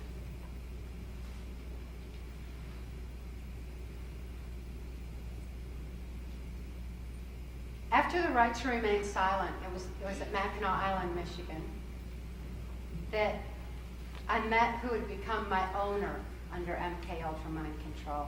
That was U.S. Senator Robert C. Byrd. Senator Byrd has been in office as long as I've been alive, and he remains in office today. He's a very powerful and influential senator from the state of West Virginia, a Democrat.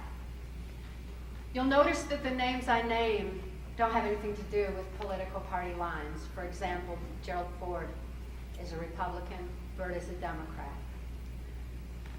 Because not only were there not party lines, but this wasn't even about United States constitutional values and the betterment of American ideals. Instead, I didn't even know that there was a border between our two countries. I didn't know there was a Canadian-U.S. border. I didn't perceive it that way because I was back and forth across it, and I witnessed and experienced the relationship that Pierre Trudeau had with the political leaders of the United States. And it was all the same agenda.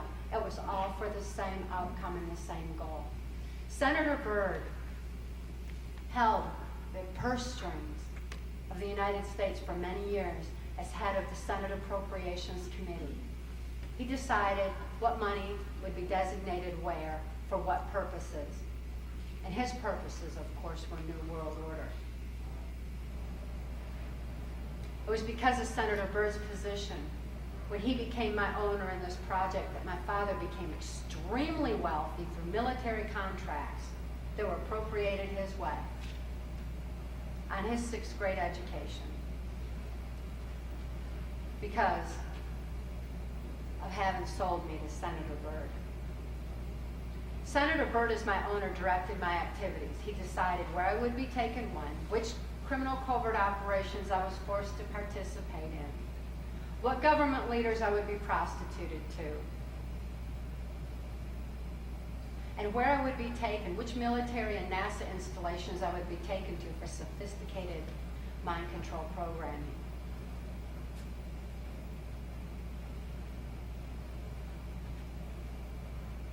Senator Byrd directed my activities throughout my victimization. It was Senator Byrd who ordered that I be sent to Muskegon Catholic Central High School, which was heavily involved in the initial groundwork for what would later be known as Global Education 2000. Global Education 2000 was being implemented worldwide, and the Catholic CIA influence in Muskegon Catholic Central was ideal for a test ground for this kind of activity because I was subjected to occult ritual in the school chapel, which left my mind photographic to absorb the information in the school system. I got straight A's. I did real good in the school, but I didn't have any ability to critically use any of the information that I had. I had no creativity with it. I couldn't critically analyze it. I just robotically accepted it in, just like some kind of a tape recorder, some kind of a machine. It was while I was at Muskegon Catholic Central that Gerald Ford went into the office of president.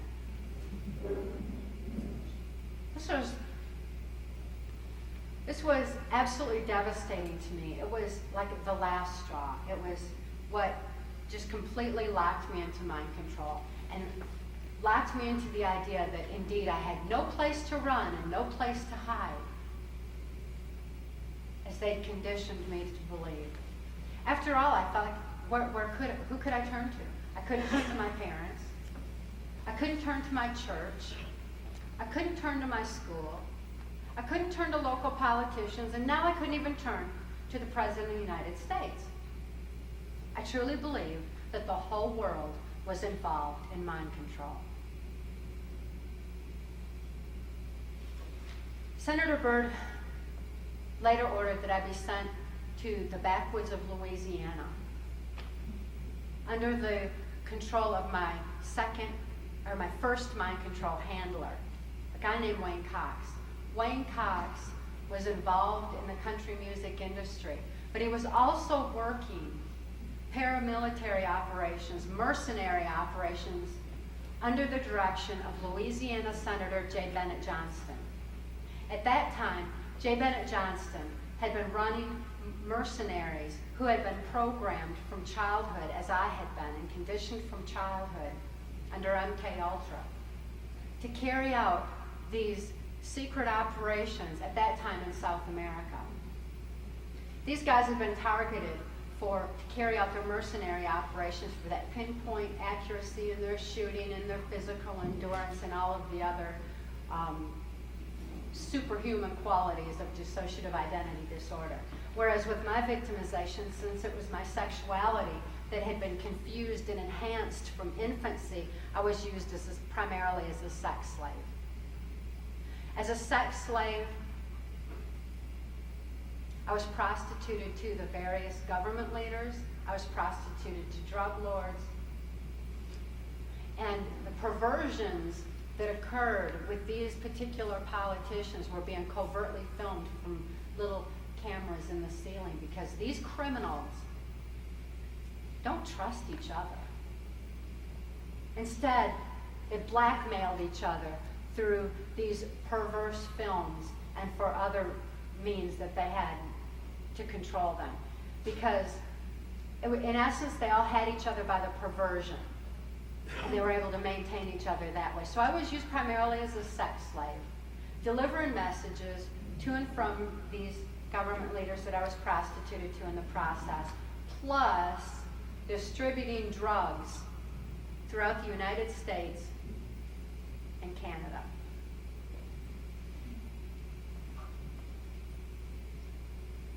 In Louisiana, Wayne Cox was an occult serial killer who was being used to provide a trauma base for mind control for these certain mercenary operations under J. Bennett Johnston's direction.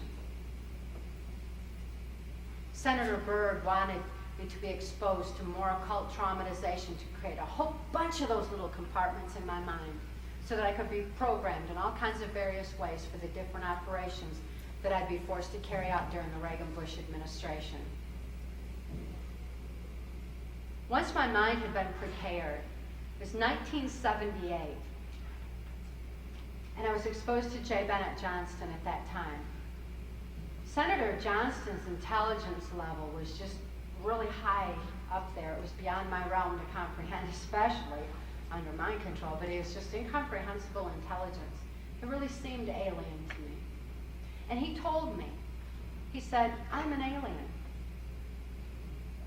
I was part of the Philadelphia experiment, and when that ship disappeared, it came back a spaceship.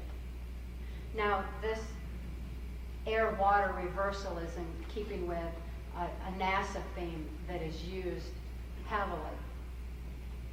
But nevertheless, when he told me that this ship had come back a spaceship, he showed me through his General Dynamics office a top-secret stealth fighter. In 1978, this was still classified information. It wasn't available in the newspapers for sure. It wasn't available in college textbooks or anything that I was exposed to. So when I saw this triangular ship, it looked alien to me. J. Bennett Johnston wanted me to believe that he was an alien in order that I feel totally helpless, as though what was happening to me was beyond my realm to affect. The same way that the occult traumatizations that I experienced with these demons and devils, and in fact these were people, but nevertheless they're telling us demons and devils to make me feel like there was nothing I could do to affect it. We all need to be aware that these criminals know how we think. They know that we're all limited in our thought by our own perceptions and our own life experiences.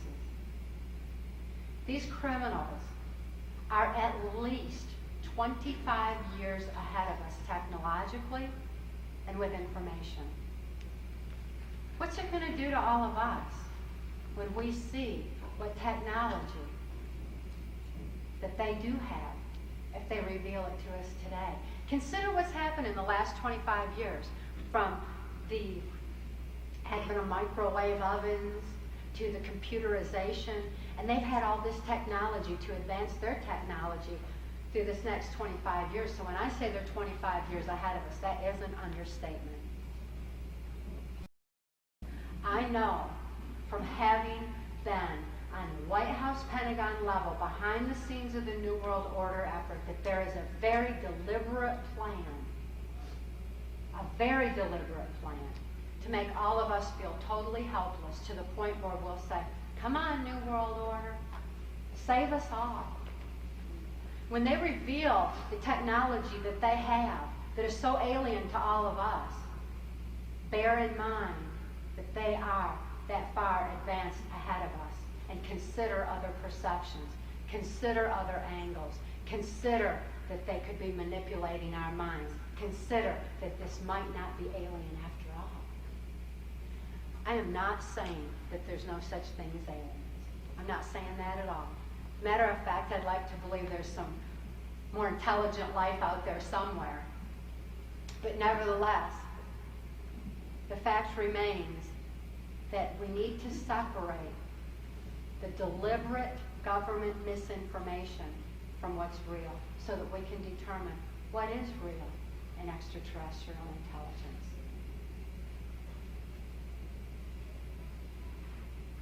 J. Bennett Johnston certainly convinced me at that point in time.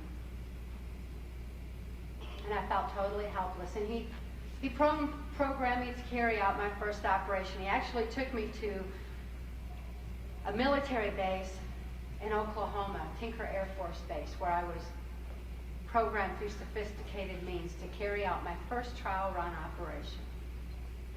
At that time, when the planes would take the mercenaries down into South America, J. Bennett Johnston did not believe that they should come back empty, and these planes came back full of cocaine. It was my experience that the CIA's so-called war on drugs is no more than the CIA eliminating their competition as they took over the drug industry worldwide. The CIA's war on drugs is being waged on our street corners, not only in the United States, but in Canada and on a global scale. It's turned our streets into a bloodbath because of this enormous excess of drugs that's been brought into our countries. I certainly would not have distributed any drugs had I had any control over my own mind and had my own free will. But at the time I was totally robotic, and I carried out the instructions to take a large quantity of cocaine and deliver it into the neighboring state of Arkansas to a remote airport in Ouachita Forest that I've since identified as Mena Airport. In 1978, Bill Clinton was governor of Arkansas. Bill Clinton's cocaine operation was already in full swing and was being used as a funding mechanism for the New World Order controls. He was part of the Order of the Rose. He was a part of this ongoing New World Order effort, and he had already established enormous drug routes at that time. I also delivered a personal stash of cocaine to Bill Clinton, along with a message and a packet of information. I watched Bill Clinton cut up 2 lines of the cocaine, and he did inhale. He snorted the cocaine. That wasn't the first time I saw Bill. That was the first time I saw Bill Clinton using cocaine, but it certainly wasn't the last. I saw him using it repeatedly throughout my victimization, right up until 1988 when Mark rescued Kelly and I. My exposure to Bill Clinton was limited pretty much to the drug industry. My sexual experience with him was extremely limited because my experience was that I have witnessed Bill Clinton involved in homosexual activity. It is my experience that Bill Clinton, like Hillary Clinton, is bisexual, leaning far more towards a homosexual end. It's Hillary Clinton that accessed my sex programming to fulfill her perversions. Hillary Clinton is very much aware of New World Order efforts and is very much a part of Order of the Rose operations. By 1980, my daughter Kelly was born. And as quickly as she was born, Senator Byrd ordered that we be transferred back to Nashville, Tennessee, where we were under the control of my second mind control handler, Alex Houston. Alex Houston is a ventriloquist, stage hypnotist in the country music industry. Alex Houston is the criminal that Mark referred to on how he met me, because up until 1988, I was under the control of Alex Houston. As my handler, Alex Houston followed Senator Byrd's directions to ensure that I was in the designated places at specific times so that I would be used to carry out these various criminal covert operations. He also took me to the military and NASA installations for mind control programming as Senator Byrd instructed. Kelly was exposed to sophisticated NASA mind control technology from birth. Her victimization was far more high-tech than mine was, and it's going to take the same high-tech mechanisms to give her full access to her brain again and give her control over her own mind. But the government doesn't want to release this information. If they were to release the antidote for mind control, they would have to admit that it exists. And they don't want to admit that mind control exists because they're wanting to manipulate us all by it.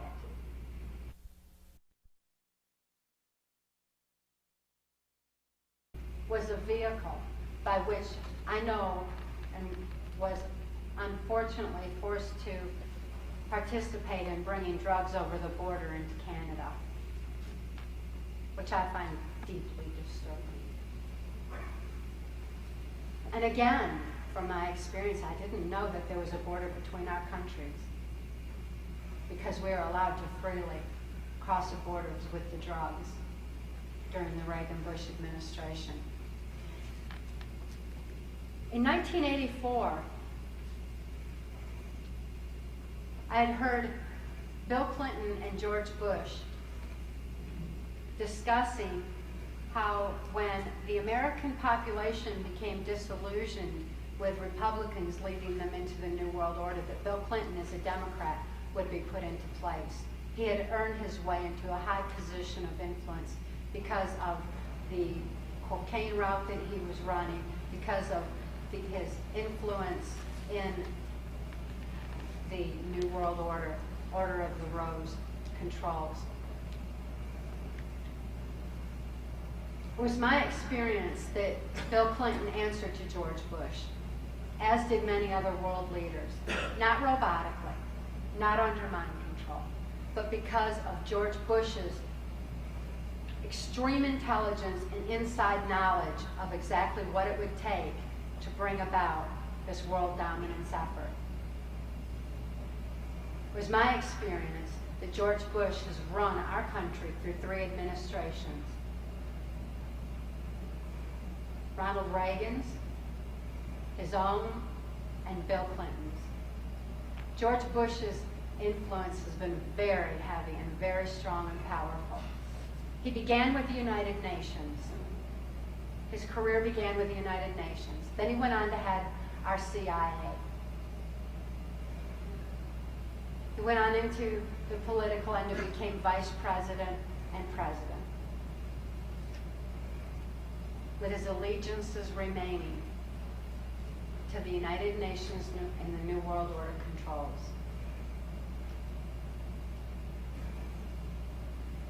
Back at that same time, it was discussed how the groundwork for NAFTA was being laid, and I was forced to participate in this groundwork, all of which is detailed in our book, Transformation of America.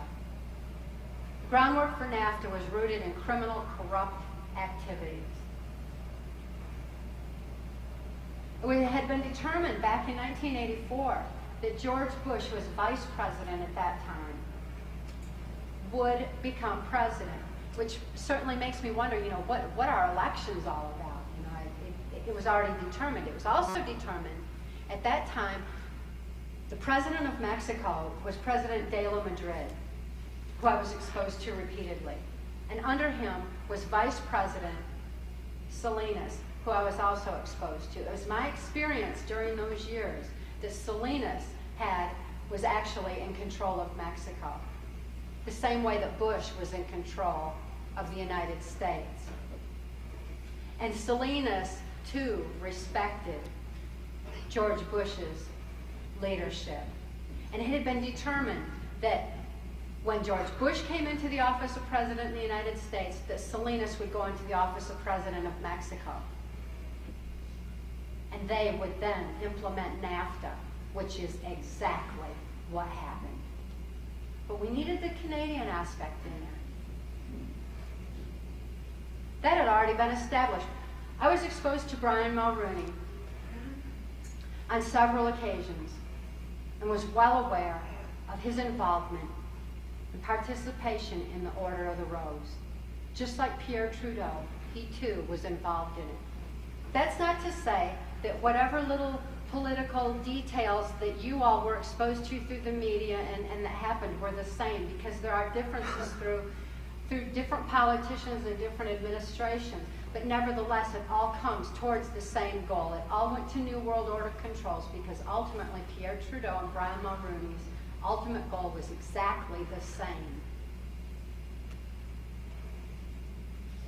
I was exposed to Brian Mulroney during a White House cocktail party when Senator Byrd was acting in the capacity of a pimp as usual and prostituting me to then President Ronald Reagan. And Ronald Reagan, in turn, had encouraged Brian Mulroney to utilize my sexual programming along with several other mind-control slaves. It was my experience that Brian Mulroney's perversion was a perversion of power. It was a perversion of using various mind-control slaves, and he liked more than one.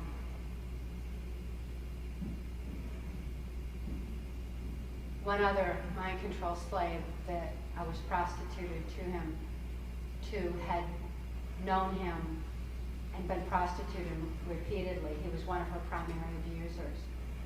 She's Arlen Specter's mind-control slave. Senator Arlen Specter is very influential in the United States. He's very powerful. And she was his mind-controlled slave. And she was prostituted to Brian Mulroney repeatedly, and she and I were prostituted together to him because we had been programmed together. We had been what's called mirror programmed, where we would act in unison to together fulfill the perversion of, at that time, Brian Mulroney. Most disturbing thing that happened was this cocktail party that was honoring him as the guest at the time had provided me the latitude of hearing a conversation between he and Ronald Reagan. And Ronald Reagan said at that time that he believed the only way to world peace was through mind control of the masses. The far-reaching ramifications of this statement are very apparent to me from having been under mind control. I wonder at a world peace where there's no free thought. Because without free thought, there's no free will, and without free will, there's no soul expression. So how can we have world peace where there's no soul expression and people don't have any peace of mind? I firmly believe that world peace is going to be a natural occurrence when people realize their soul connection. When they have the kind of spirituality that gives them that inner peace. Because when they have inner peace, that's when I believe we'll have world peace. I certainly don't believe that we're going to have world peace through controlling people and turning them into robots the way that Ronald Reagan believed. I believe that each and every one of us needs to realize that spiritual connection and have that soul strength in order to deal with the realities that we're all having to face today. These are very difficult times on a global scale. And the truth that is finally coming forth is not always pretty. I think people have an idea that truth is supposed to be some kind of flowery, pretty thing that's just some kind of wonderful something, when in fact, it doesn't have anything to do with truth. As my friend Wes Mann said earlier today, truth just is. And the truth that we're all having to deal with is that we're going to have to evolve with the knowledge of mind control in order to protect ourselves against it. We have got to maintain our free thought in order to take back our respective countries and restore the kind of moralities and freedoms that we've been used to. Justice has been eroded, particularly in the United States. It needs to be reestablished. When good people take control of the government once again, then we can realize all the positive benefits of the information that they've been manipulating all of us by. The positive benefits are certainly enormous, which is why they're keeping them secret. It's absolutely inexcusable that this small handful of criminals, and that's all it is a small handful of criminals, that they're allowed to continue to run our world into this world dominance effort. We as spiritual, good people, need to gather the strength and the fortitude to be able to stand up to these criminals and get them out of office, to get them out of power, and to allow truth to prevail. This is a time for truth to prevail. It's a time for the information to be used for the betterment of humanity and for the evolvement of all of us, the spiritual evolvement of us all.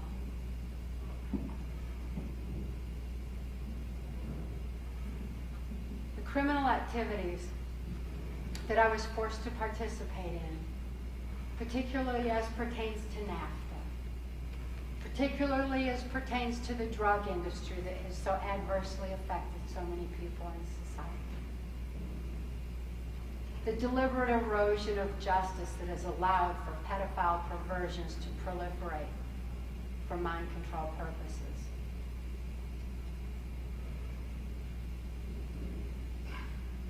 The perversions that I was forced to fulfill. And knowing that my daughter was being used likewise was absolutely horrible and is detailed in Transformation of America. Because you have a right to these details. You have a right to know what the plan is. You have a right to know who each and every one of these criminals are. When Mark rescued Kelly and I in 1988, I couldn't think to escape. I didn't have that capacity any more than I had the capacity to think to protect my daughter. Under MK Ultra mind control, I was manipulated by my maternal instincts. I was manipulated by my religion. I was manipulated by my patriotism and my love for humanity as a whole.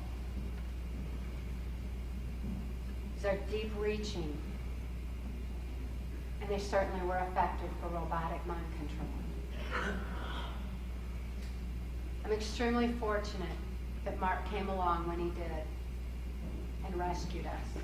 He rescued me from certain death. I was 30 years old, which they considered too old. They considered 30 too old for fulfilling sexual perversions. And not only that, but at age 30, there's certain electrochemical changes that occur in our brains that make a difference for so many people, that they didn't want to take a chance on any secrets being revealed that I had been exposed to, particularly as pertained to NAFTA. And therefore, I was to be killed in a snuff film. This was to fulfill perversions, which there's an enormous market for, unfortunately. I know that's beyond our realm of comprehension and ability to think of, but there are people who are so perverse that they enjoy snuff films where a person is actually killed. The fate for my daughter was going to be far worse. This video evidence of my death was also going to be used to ensure government leaders that the secrets were gone with me. But they never counted on what would happen when a good man like Mark Phillips gained knowledge of mind control. They never considered how it could be used for good. They never considered how it could be used to restore a mind rather than control one. And Mark came in just at the right time to intercept me en route to my death and Kelly's horrible fate. And he took us to the safety and serenity of Alaska, where I began to remember those things I was supposed to forget. When Mark came along, I certainly didn't have a capacity to trust. I didn't know how to trust. Yet, when he rescued us right out from under the noses of the CIA, he took the time to rescue our farm animals, because Kelly and I were being maintained on a 100-acre farm where we had dogs and cats, guineas, chickens, horses, and cows, all of which Kelly and I loved dearly. We loved our animals. But it's my experience that criminals who abuse children abuse animals, and people who abuse animals abuse children. It's some kind of disrespect for life that seems to go hand in hand. Everybody I knew abused animals. And yet Mark took the time to come in and rescue our animals. Additionally, he had pets that he had rescued. He had pet raccoons, and he had a dog, and they all loved him.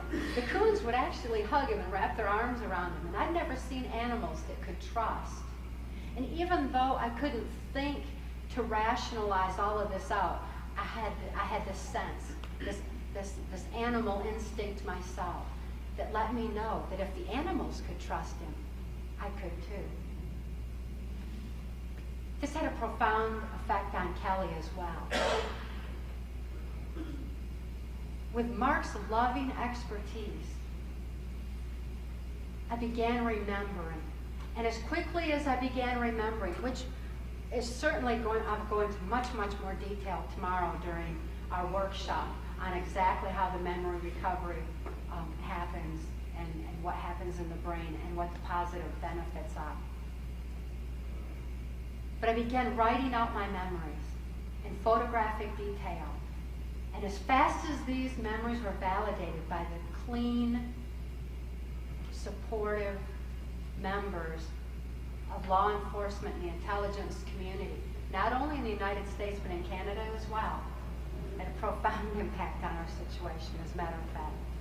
As quickly it was validated, it was disseminated and scattered everywhere so that those criminals couldn't stop the truth. They never thought, they never dreamed that I would ever recover. They never considered the strength of the human spirit, and therefore we had just enough time for me to remember these events and disseminate them. Now silencing us is not going to stop the truth. The truth is already out. Kelly was not as fortunate as I was, because as quickly as she began having memory flashes of what had happened to her during the Reagan-Bush administration and how she was used to fulfill political perversions, she went into respiratory failure and was hospitalized at Humana Hospital in Anchorage, Alaska. She was not responding to conventional medications, but she did respond to therapeutic intervention.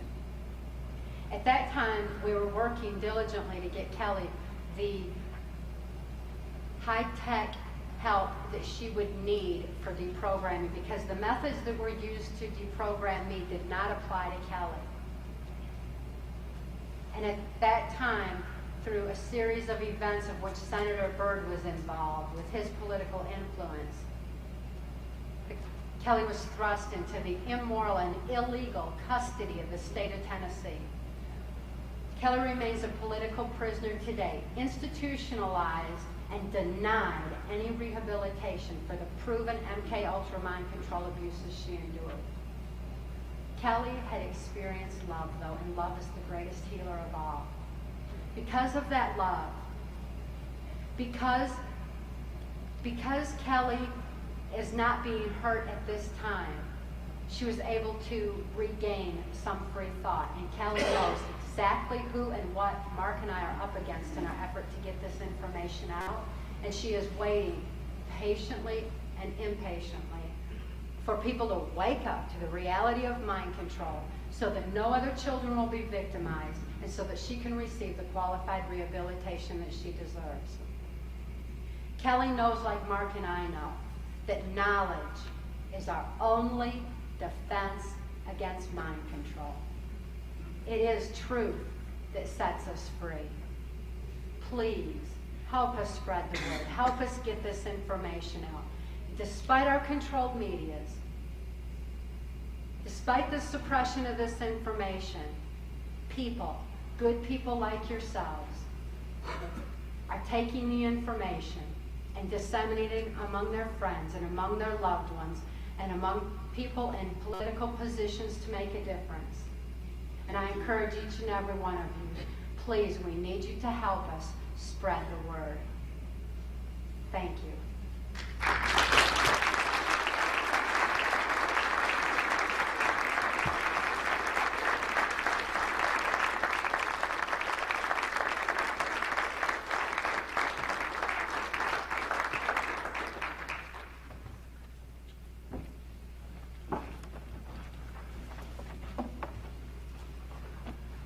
We're going to have an auction, actually just a draw for the one of Cathy and Mark's book, and then we're going to have a short break. So I'll have Cathy draw this. During the break, folks, please, if you have any written questions, pass them to Wes. He'll be going around up and down the aisles and mingling amongst you. And those of you who need to excuse yourselves, you all have been sitting very patiently for some time now. We would like to answer as many questions as humanly possible, as long as they're within the realm of our topic. There's a lot of information I get every day because of all the thousands and literally millions of people that are waking up worldwide. We're inundated with information, and a lot of it goes unnoticed until people begin to wonder if I'm under mind control. But the information that we can supply you with some comfort, knowing that it's accurate, is stuff on mind control. There's an opportunity that's going to prevail. I met this man in Washington, D.C. Go by the name of Lynn Horowitz. He's a dentist that became a whistleblower. And he's real interested in some of the research involved in the emerging viruses that seem to be coming out of nowhere. Green monkey stuff and all that kind of thing. Ebola and, of course, AIDS. Lynn Horowitz is not on the nut fringe. He was a very successful oral surgeon and dentist. I met him and his family, and I was very impressed. He has a book that is extraordinarily well documented. And Lynn Horowitz, unlike Cathy, was not affected by this stuff. He just feels compelled, like we do, and any other whistleblower, to get this information out at tremendous economic sacrifice to himself and his family. They're very supportive, and I'm very supportive of Lynn Horowitz. And I know that each of you will find his information extremely applicable to some of the questions that you've had about this thinning out of the world's population. A Tennessean by the name of, I won't say his name, I don't even like to. He happens to be Vice President of the United States. When he attended the UN conference on population control, some of his suggestions validated Lynn Horowitz's book on emerging viruses. One last announcement before we break. Tomorrow night we're going to be talking about mind control. We're going to be covering all aspects of it, how you can recognize and identify it, and it's going to be an interactive workshop. We normally limit these workshops to about 70 people because we want everybody to get the answers that they are anxious to find out about, particularly the areas of interest. And a lot of people are interested in things like subliminal advertising and marketing, and others are interested in the electronic aspect of mind control, what's out there technologically, what's real, what's actually being fed to us to maintain us in some sort of a fear mode, because as our dear friend David Icke told you, fear is their #1 psychological warfare weapon.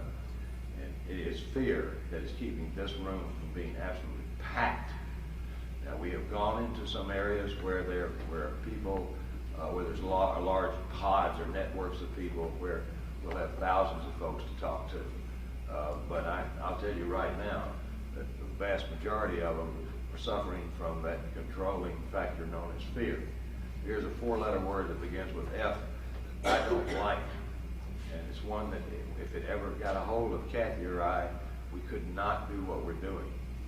But tomorrow night, we want to talk about everything there is to know that we have, that we can document clinically, as well as the Freedom of Information Act stuff, as well as what the research that has emerged in the past 8 years through diligent efforts on the behalf of good psychiatrists and good psychologists we want to share that information with you, and we want to answer all your questions and dispel some of this fear, because as dreadful as this information is, it does have some extraordinary relief valves. So in the meantime, let's take a break, and we'll be back there signing a book or two for you, for those of you who don't need to go use the facilities, and see you back in about, say 25 minutes.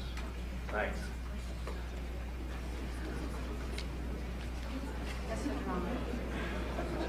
Oh, okay.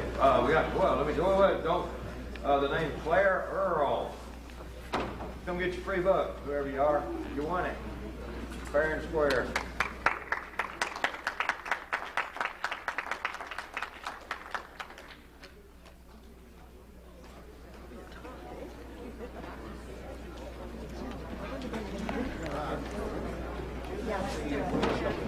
I guess I just didn't understand what she said.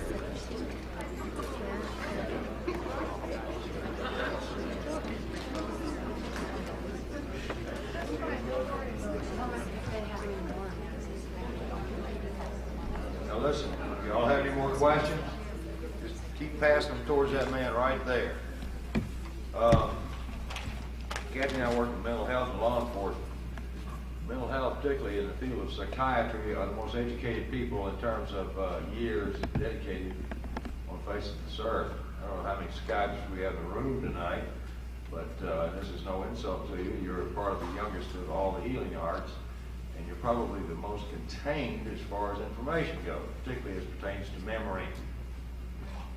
Questions that we received from psychiatrists were juvenile, or shall we say, very uninformed compared to those of the average citizen, because you folks have been brainwashed.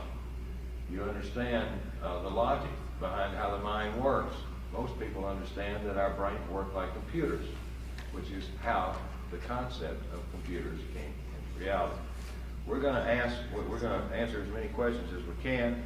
We've got a few of them here, and again, I want to thank Westman and the Preferred Network, who has dedicated his life and his resources to making sure that folks like yourselves and other folks associated with you, your loved ones, whether they like the information you're imparting to them or not, are getting at least some remnants of actually what's going on behind the scenes that's controlling all of us. Some of these questions I may have difficulty. The first one I looked at, does HARP have anything to do with mind control? HARP is part of what we're going to be talking about tomorrow. I am not an expert on HARP. I have toured with Dr. Nick Begich, who is. Dr. Nick Begich is a physicist who is a very brilliant man. I knew his father very briefly. His father died in a tragic accident in Alaska. His body was supposedly never found. That too is a bunch of bunk. It was found by some Civil Air Patrol folks that I know that worked for the FAA, and it was all covered up for reasons of national security. He was killed with a fellow who was involved in the oil company out of Louisiana, Congressman or U.S. Senator there. Nick Begich is a whistleblower, and I'll tell you what, he is one of those brave folks that I have a lot of respect for. HARP is a book that I strongly suggest you read. It involves weather modification. It involves the Van Allen belts, actually, around the Earth, that circle the Earth. It's tapping into it as an energy source and as a source of control of certain types of frequencies that affect our brain stems. And HARP, even though it's in the infantile stages at this point, is being developed at a very rapid rate. Soviets,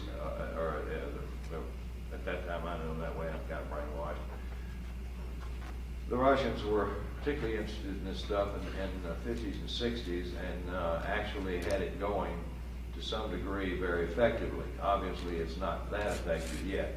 The system that is based out of Anchorage, or just out north of Anchorage, Alaska, which I've got pictures of, which we've actually seen, is a good example of what I believe is going to be emerging in the future as a possibility of again, some knowledge that can be used for extraordinary good or extraordinary evil. It depends on who's running it. So HARP is also under the MK Ultra umbrella. That should answer the question, does it have anything to do with mind control? Back to that one. Let's get that one for a minute. What can you tell us about Heaven's Gate cult and so-called suicide? I'll tell you some interesting facts. We've been on the road, so naturally I lose out on a lot of stuff, but one of my friends, a Reverend Rick Strawcutter, who's one of those incredible Christian ministers who is not concerned with controlling people, but explaining to them what's controlling them, and not using religion to show them what to think, but instead give them an honest access to their spirituality and discovering their spirituality. Reverend Strawcutter is a buddy of mine. He got a packet from Heaven's Gate. You know why he got it? Because he's one of the most successful book distributors of this kind of information in the world. And they were setting up on him. Strawcutter is very brilliant. He took the information directly to his lawyer. Together they went down to the FBI building and said, "It smells like setup. Don't include us." Reverend Strawcutter made front pages of most of the newspapers in Lower 48, and he also made national news as being a right-wing, this, that, and the other. I mean, they labeled this poor guy with every conceivable label you can imagine. Bottom line was his sales went up, thank God. But he's a book distributor. Now, let me tell you a little bit about Heaven's Gate before Cathy interrupted me. The founder of Heaven's Gate came from a little area just outside of the town of Indianapolis, Indiana. Oh, by the way, same place where one of our former vice presidents came from, who was very literal and couldn't spell potato. In addition to that, there was another guy that you might remember the name, Jim Jones. He too came from that area, along with some 70-odd other cult leaders that have come and gone, also emerged out of that area. It is also well known within the CIA circles that this was an area of concentrated research because of some religious belief systems and because of the cooperation of local officials that began in earnest in the late 1960s. By the mid-1970s, they had pretty much done all they were going to do. The New York Times reported in 1971 that they had a confidential informant that was willing to testify before Congress that the Central Intelligence Agency had hired a number of people to infiltrate none other than satanic cults and really occultic groups that were utilizing blood rituals, human sacrifice, animal sacrifice, and other horrific forms of torture to affect the minds of the onlookers. The CIA was extremely interested in what it did to those people that witnessed these hideous acts of human depravity. Now, that article asked the question is, why is the CIA interested in infiltrating these kinds of cults? The suicides, the mass suicides of the Heaven's Gate people seem to have coincided with something that has only recently emerged. As many of you know, one of the members of actually the person second in command of Heaven's Gate, a very brilliant fellow, was the brother of a very famous black actress on the Star Trek series. This woman is now the spokesman for NASA, and she is the spokesman for a project that NASA is offering to all of us in here, that we can have our ashes put in a capsule and put in orbit. They just sent off a missile 7 days ago, and this missile put into orbit some 4,500 different folks in these little capsules. One was Timothy Leary. He said he wanted to have the ultimate trip. I can understand that. I also think, and there was also some of the Heaven's Gate people that apparently were a little slow and couldn't catch up with Hale-Bopp riding the tail. And so they wanted their ashes put into orbit. Well, their ashes ain't going to stay in orbit because they're going to come floating down and burn up like so much other debris in about 10 years.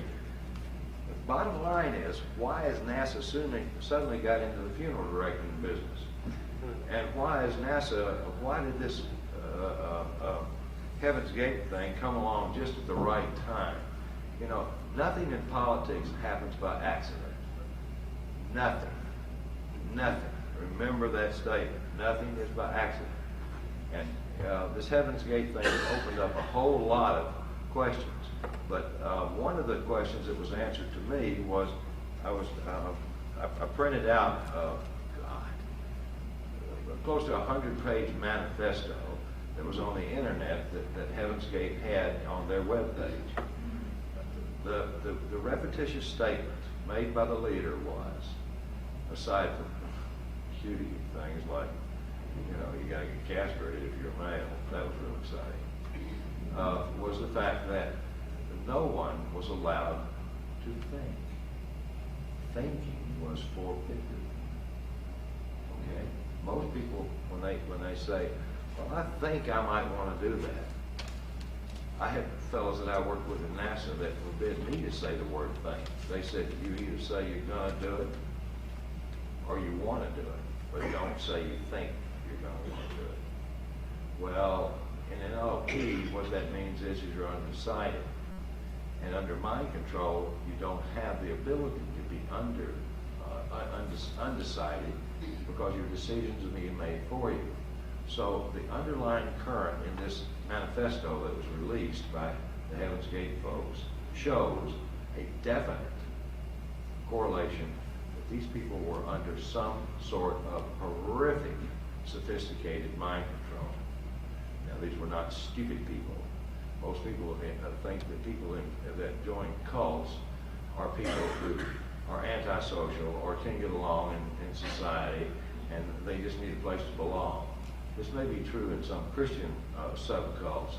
This is not true in the type of cults that Heaven's Gate was. Heaven's Gate, I believe, was nothing more than just a Jonestown in miniature that was used for a variety of reasons. Uncle Sam never does anything for a singular cause. But I just wanted to point out a few of these little oddities that are emerging, like where these leaders are coming from and where some of this stuff is happening. We've been invited to speak in Indianapolis, and we've been invited to speak in the very area, as a matter of fact, 2 blocks down the street from where Jim Jones's first church was.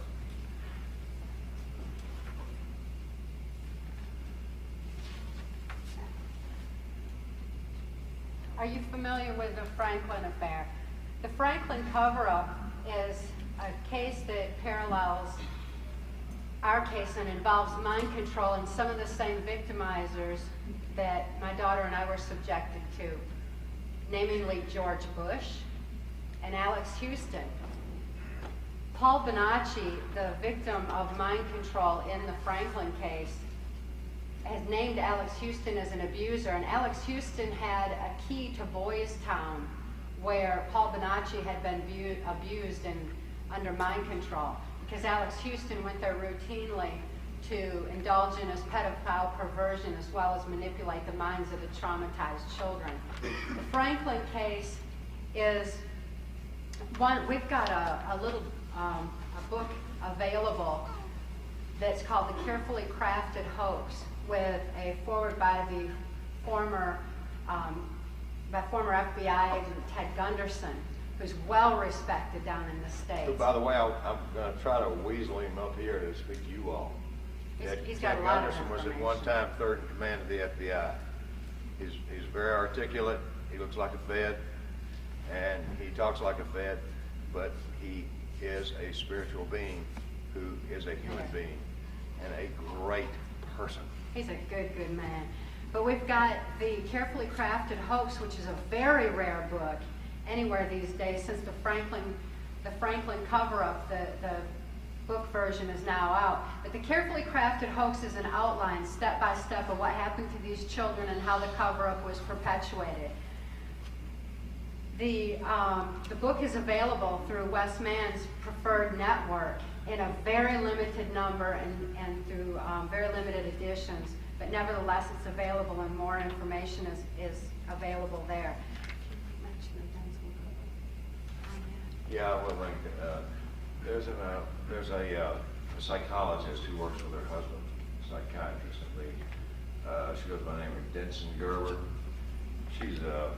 Her husband was the guy that evaluated Oswald and for the Warren Commission. He said that he was not a mind control person, that he acted alone, and somehow was the most incredible shot with the most incredibly magic bullets that ever have been on the face of the earth. Denson Gerber was also the one that was court appointed to represent the poor plaintiffs in the case in Nebraska. It's called the Franklin cover-up. When I was brought into the case, and the FBI invited me to come in because their intelligence connection dropped off at a certain point. I was brought in to find out why the case was crumbling underneath them. Well, Denson Gerber was my number one focus, and I said, do you know who she is? Well, after they looked at that, that was a real surprise and an eye-opener, but unfortunately it was too late. She'd already done her damage. And then the other witnesses that were being brought forth were actually in another state, in the state of California, also involved another case mirroring that case, which is called the Presidio case. And the Vincent Gerber and all that group had hired an attorney to represent them.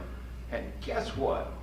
It's the same attorney that Jim Jones used to set up Jonestown. So, I mean, containment, the CIA can fool the best of them. The attorney that was involved in all of this,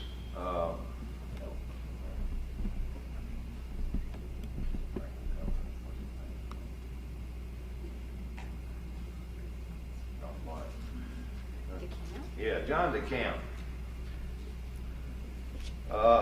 who was representing all these plaintiffs.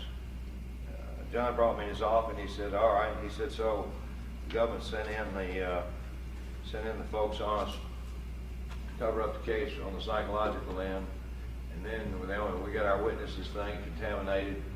And I said, yeah, and I said, you're getting it from another end, from a group called the LaRouches, who put out just nothing but truth about George Bush. But they have somehow, Lyndon LaRouche has managed to miraculously separate criminals according to political affiliation. I don't know how he does it. It defies all logic. The LaRouches wanted to support us until I said, until you can explain how in the world you can separate George Bush and Bill Clinton in their drug operations, I'm only interested in talking about your operation as being a part of the problem.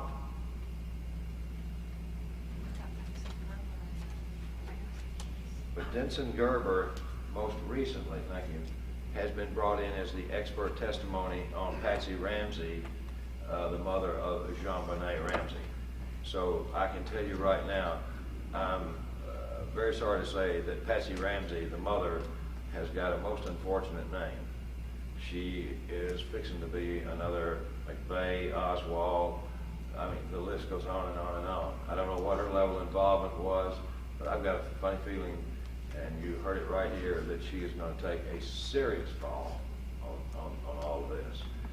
She was from West Virginia. She was a beauty queen, and her statements that she has made has been consistent with someone who has either undergone a severe nervous breakdown, which she legitimately should be entitled to, or post-traumatic stress disorder, or mind control. Okay. What's Elizabeth Loftus? Maggie Brush, Stephen Simpson's connection. Wow, I can't answer that. I don't know. Elizabeth, I really can't answer that question. I probably can answer that question if whoever wrote it to me is willing to look in the back of the book and write it to me, then I can punch it up and give you that information. I'm sorry. That's a very important question, but I really can't get into it other than to tell you that Elizabeth Loftus is an adversary of ours.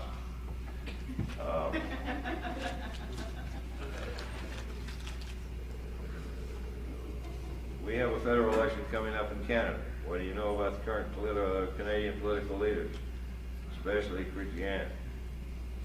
Well, I'm working on my imitation, but other than that, I don't know much about him. Someone says I've been told he's a homosexual. Is this true? Thank God I can't tell you. But he did go down to see his good friend Bill Clinton, and they went out and played golf, and you know something about golf, they have to wash those things they play with, and oh, gee willikers, I don't know. I don't, right now, there's not a heck of a lot of these world leaders that I do trust. I am seeing some enormous changes on lower levels, but this prime minister presidential omnipotent level, I'm not seeing too many changes other than the fact they're taking a lot of heat from a lot of folks.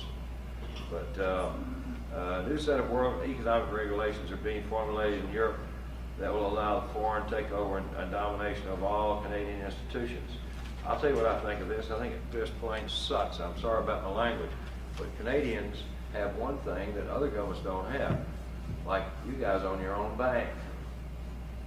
You own your own bank until Pierre Trudeau got a hold of you. You didn't owe any money. Now, I'm very sorry for y'all because what's happening here is the Canadians are, for a good example, the price you pay in gasoline, you guys are floating on a pool of gasoline, in essence, of oil over in Alberta. You ran out all the oil companies that were exploiting that because you were going to be bringing the price of fuel down worldwide. Plus the fact that you guys in Canada weren't going to be paying much more than about 15 cents a liter for it. And now I see the signs 58, 60, 61. That equates in my mind, the best I can, is about 2.5 times the price that you pay just south of here. With a small population and the natural resources this country's got, you folks are getting molested worse than any country I know of.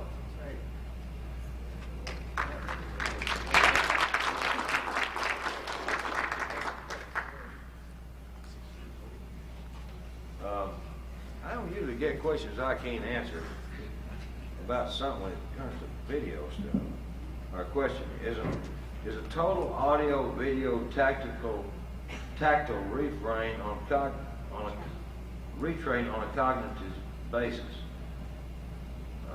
precursor or to recall. Precursor to recall. In other words, there's audio, video, tactile, retraining the brain of the cognitive things as a precursor to recall. The answer to that question is yes. And tomorrow I've got a different way of expressing it, but the answer to that question is yes. How do you know when your subconscious is being targeted by certain commercials, particularly perfume ads, automobile ads, and ads to induce you into running out and joining the military? Boy, I don't see anybody here that want to do that. But there are ways of seeing it, and once you see how it's done, it's pretty clever. I think, you're hearing this right here, I think that every school in the world should teach neurolinguistics. In other words, the language of the unconscious, the language of the subconscious.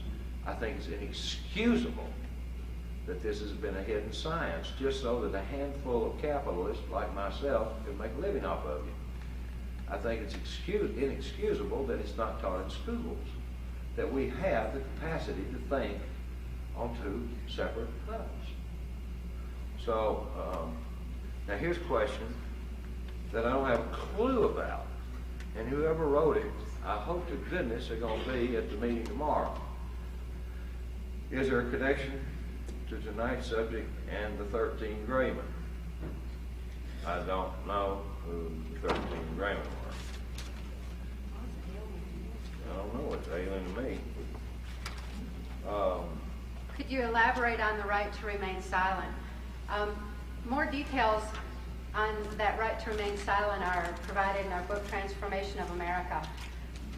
The bottom line on it is that the blood trauma was so horrible that it caused my conscious mind to take flight and left me wide open to programming.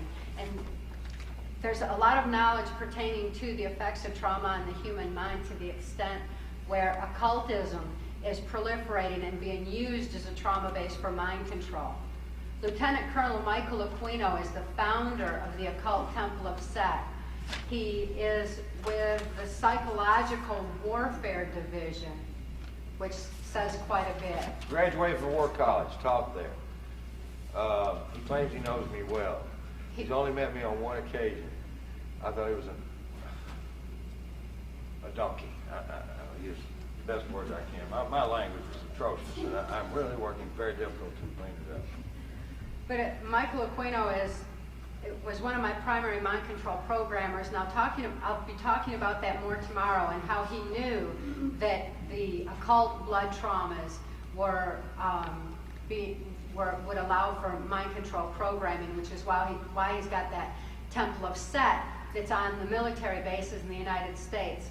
He was named in the Presidio daycare scandal that Mark mentioned a minute ago, pertaining to mind control of numerous children, and he too knows that with the blood trauma combined with high voltage trauma, that mind control is imminent. It's also interesting to note that Lieutenant Colonel Michael Aquino is not allowed in your country.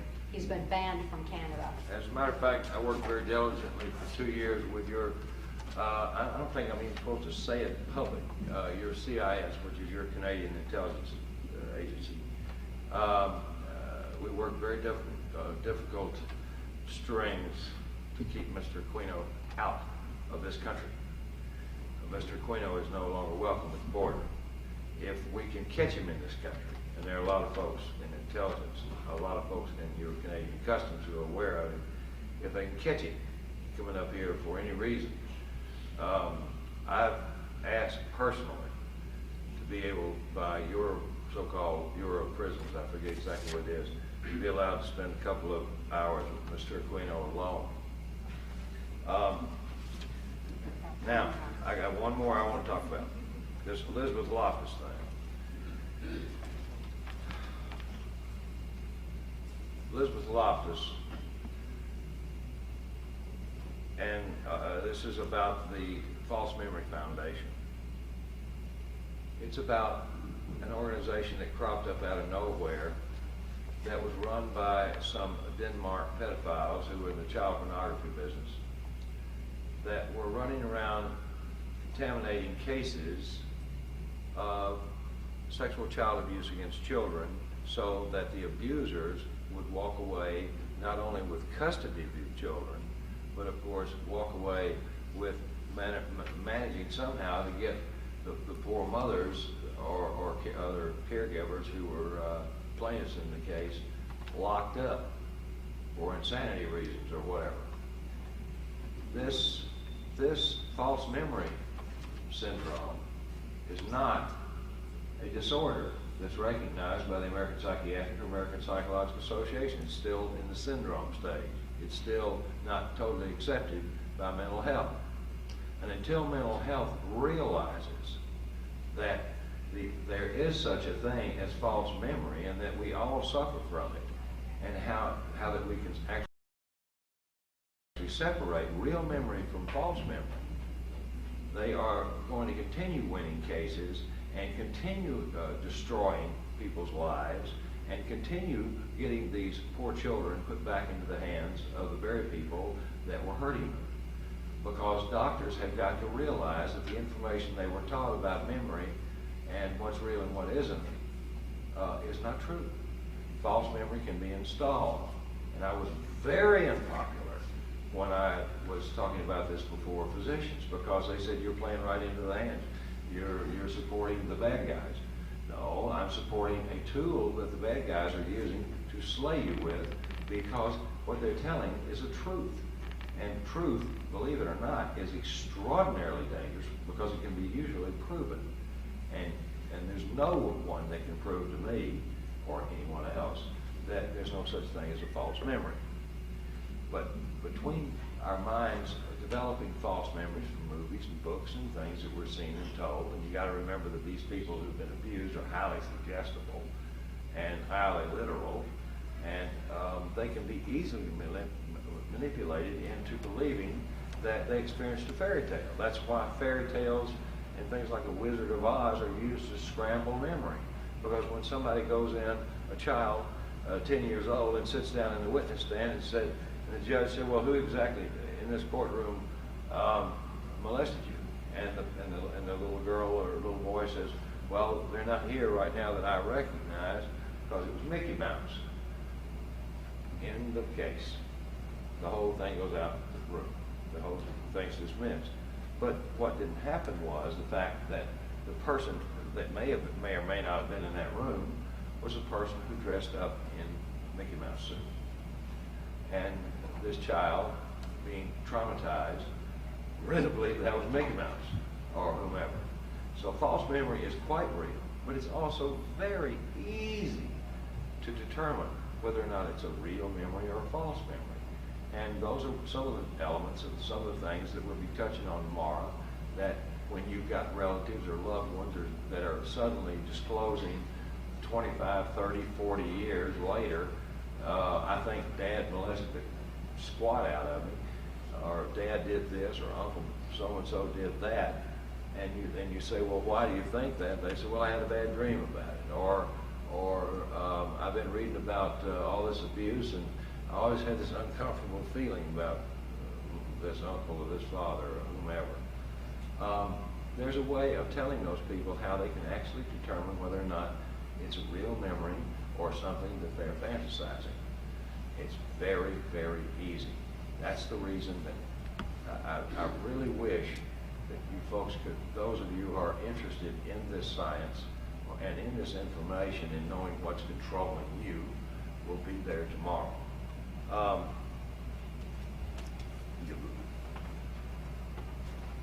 Was Patsy Cline a mind control victim?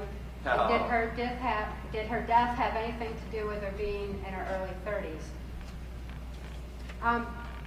I didn't know Patsy Cline, but in Patsy Cline's autobiography, Alex Houston is mentioned because when they were traveling, centered out of Washington, D.C., back in the days when Patsy Cline was popular, Alex Houston traveled with her. And it was his claim that she was, but that's just hearsay. At that same time, her and Loretta Lynn, who were very, very good friends, it was Loretta Lynn that I knew from personal experience was under mind control because she was a mind control slave of U.S. Senator Robert C. Byrd. And that information is in our book. We also, in the second book, and that's part of the reason why I have to leave the country when the thing's published, but we also have a great deal of documents on Loretta Lynn from physicians that treated her, from physicians that have worked within the family, and from the district attorney that tried her son for murder. Her son is now her handler. Her son is, he's shot at people, he's attempted to murder several, he's paralyzed one poor girl from the waist down with a shotgun, and he was, his sentence was commuted if he would write a song about literacy for Barbara Bush. Now, isn't that strange? And I'll tell you what's even stranger is, he never wrote the darn song because he's illiterate. It doesn't take a genius to control somebody's mind. Ernest Ray, the one that he's referring to, had told me at one point that he could get away with murder because he knew what Senator Byrd had done to his mother. Was Elvis Presley under mind control?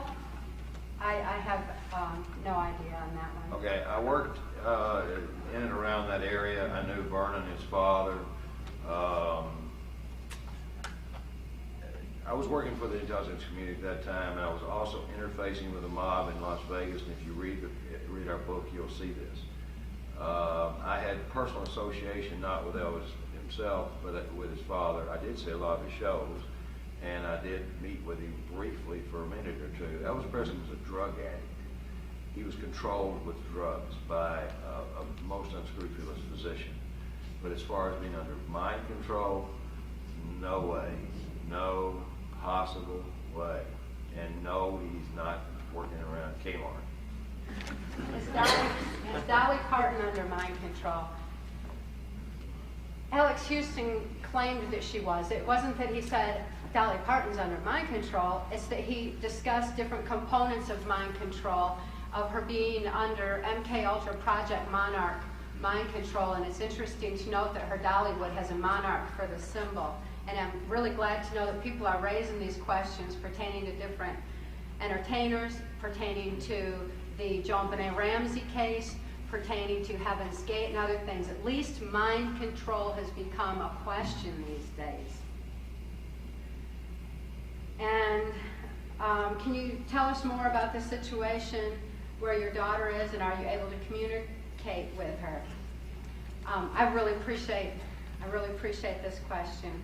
Since the release of our book, Transformation of America, Kelly is able to receive mail for the first time in 5 years, and Mark and I are able to have communication with her on a regular basis. Up until that time, the violations of laws and rights proliferating in her case were so extensive that a district attorney intervened on her behalf and told the judge that he was in violation of this law and this law and this law and this law. And he told this district attorney, he said, laws do not apply in this case for reasons of national security. Any of the evidence that we had pertaining to Kelly's victimization as well as my own were never allowed into the court for reasons of national security. We've got over 27,000 documents and evidences, videos, government insider testimony, sufficient for any legal procedure in the United States, including congressional. By the way, it's swollen from 27,000 to well over 100,000. We've got federal lawyers, retired federal judges that are holding this stuff. Some of the most sensitive issues, such as photographs and that sort of thing, were turned over to certain members of Congress and other persons, because the federal government came to me and said, if you collect one more piece of evidence, we're going to lock you up for being in possession of child pornography. Somebody asked a question. Somebody asked a couple of incredibly good questions, and I thank you, whoever it is. Does the New World Order intend to destabilize the economy of North America, or are we preserved from this tactic due to our participation in NAFTA? No, let's reverse this. NAFTA is to destabilize your economy and our economy, because we're supposed to be a global economy. We're supposed to be all on an equal basis. Now, I don't really like being on an equal basis with someone who really doesn't give it one continental darn whether the only thing they care about is something to eat and something to have sex with. Now, I'm not putting everybody in that class, but there are some folks, lots of folks, that is their lifetime's ambition. And those are the folks that we're supposed to be on equal footing with. It was my experience under my control and working on the groundwork of NAFTA that the drug industry was supposed to help balance the economies by bringing Mexico's economy up and absolutely eroding our nations, Canada and the United States. So there's some things that are detailed in the book that definitely pertain to that aspect. Okay, how do you know that Cathy does not have false memory planted in her? Oh, I can tell you not only how I know, but Cathy O'Brien has been scrutinized by more psychiatrists than any human being, I do believe, on the face of this earth, because they wanted to find if I had reprogrammed her. They wanted to find if she was just crawling with false memory. There are a variety of ways to determine this. And yes, and the next, will this be answered tomorrow? The most important thing about verifying whether or not somebody has false memory, in the very beginning, I was so traumatized by the material she was giving me, I developed what is known as post-traumatic stress disorder, which is very similar to being shell-shocked. I mean, this was totally out of my realm. I worked with some of these people that she's talking about. I had no idea that they had separate agendas. I didn't socialize with them, thank God, but I did understand that they had some very specific things that they were working on that coincided with some of the things that my bosses were working on, and I didn't find it anything particularly sinister in it. But I worked on a need-to-know basis. So far as the false memory thing goes, I assumed that everything was false in the beginning, and I turned it over to members of the United States Customs, to Canadian Customs, to friends of mine who are in the military, friends who have stepped forward, members of the FBI who have stepped forward, like none other than Ted Gunderson, who was third in command of the FBI, who investigated me first, by the way, and then investigated Cathy's claims. Ted Gunderson will stand before you and tell you she's 100% credible. There are others that will tell you she's credible, not because of what she says, not because of the details and her ability to remember the details, but because of the hard evidences that we've been able to get to support the claims. Now, Cathy is not the only person. If she were, I'm not that much of a bleeding heart. I would write a book and move to someplace else, and you all could read it or not read it, because that meant there was not a real big threat. But there are a lot of Cathy O'Briens out there. Most of them die by the time they hit 30. But the ones that don't, and the ones that are still in there, like the rest of her family, are the ones that we want to see some attention drawn to and this nonsense stop. Muskegon, Michigan was Cathy's hometown. And we're getting a lot of cooperation suddenly out of the state of Michigan because they've discovered, oh, gee willikers, Muskegon is a center for some sort of government mind control experiments. Wow, what a revelation. After we've been screaming for 8 years, they have finally got somebody on their staff at the Muskegon Chronicle that got permission from the boss to work with some Michigan State child advocacy folks, and they've got a whole series that are being printed about the pedophiles and the child pornography and the child molestations and all the mental disorders of the people in that little area and the government involvement. So thank God we're getting a lot of validations from the big picture as well as the little evidences. So as far as the false memory aspect of it goes, you darn tootin', I want to tell you what the difference is, and I want to show you the difference and how you can tell the difference, even with your own relatives. And you don't have to have 20 years spent with the CIA and 25 years worth of psych training to understand it. It's very easy to determine what's real and what isn't. I believe that wraps up our questions. It wraps up our evening. And I want to tell each and every one of you, I look forward to seeing you tomorrow at 6 o'clock tomorrow night. If you're a little bit late, that's fine. On stage you got jobs to do and you've got work to do. But those of you that can be here in this room at between 6 and 7 tomorrow night, you're the people that we are going to impart some information to that I believe that will change your lives. Those of you who were here tonight that we are not going to be here tomorrow night, that are skeptical, for Pete's sake, for your sakes, and for your children's sakes, and your grandchildren's sakes, and humanity's sake, if you really care, please look into what we're talking about. If you want to, you can borrow a book from somebody that's actually purchased one and copy the back of some of the references that are clinical, that are available in your library, and the authors sure as heck don't know who I am, because some of them have been long dead.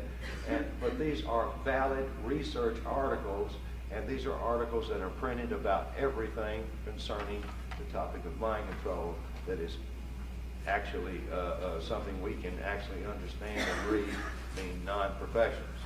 Again, our thanks to each of you and allowing us to come to your beautiful country and to see some of you beautiful people. Please, please keep spreading the truth. We love you all. Thank you.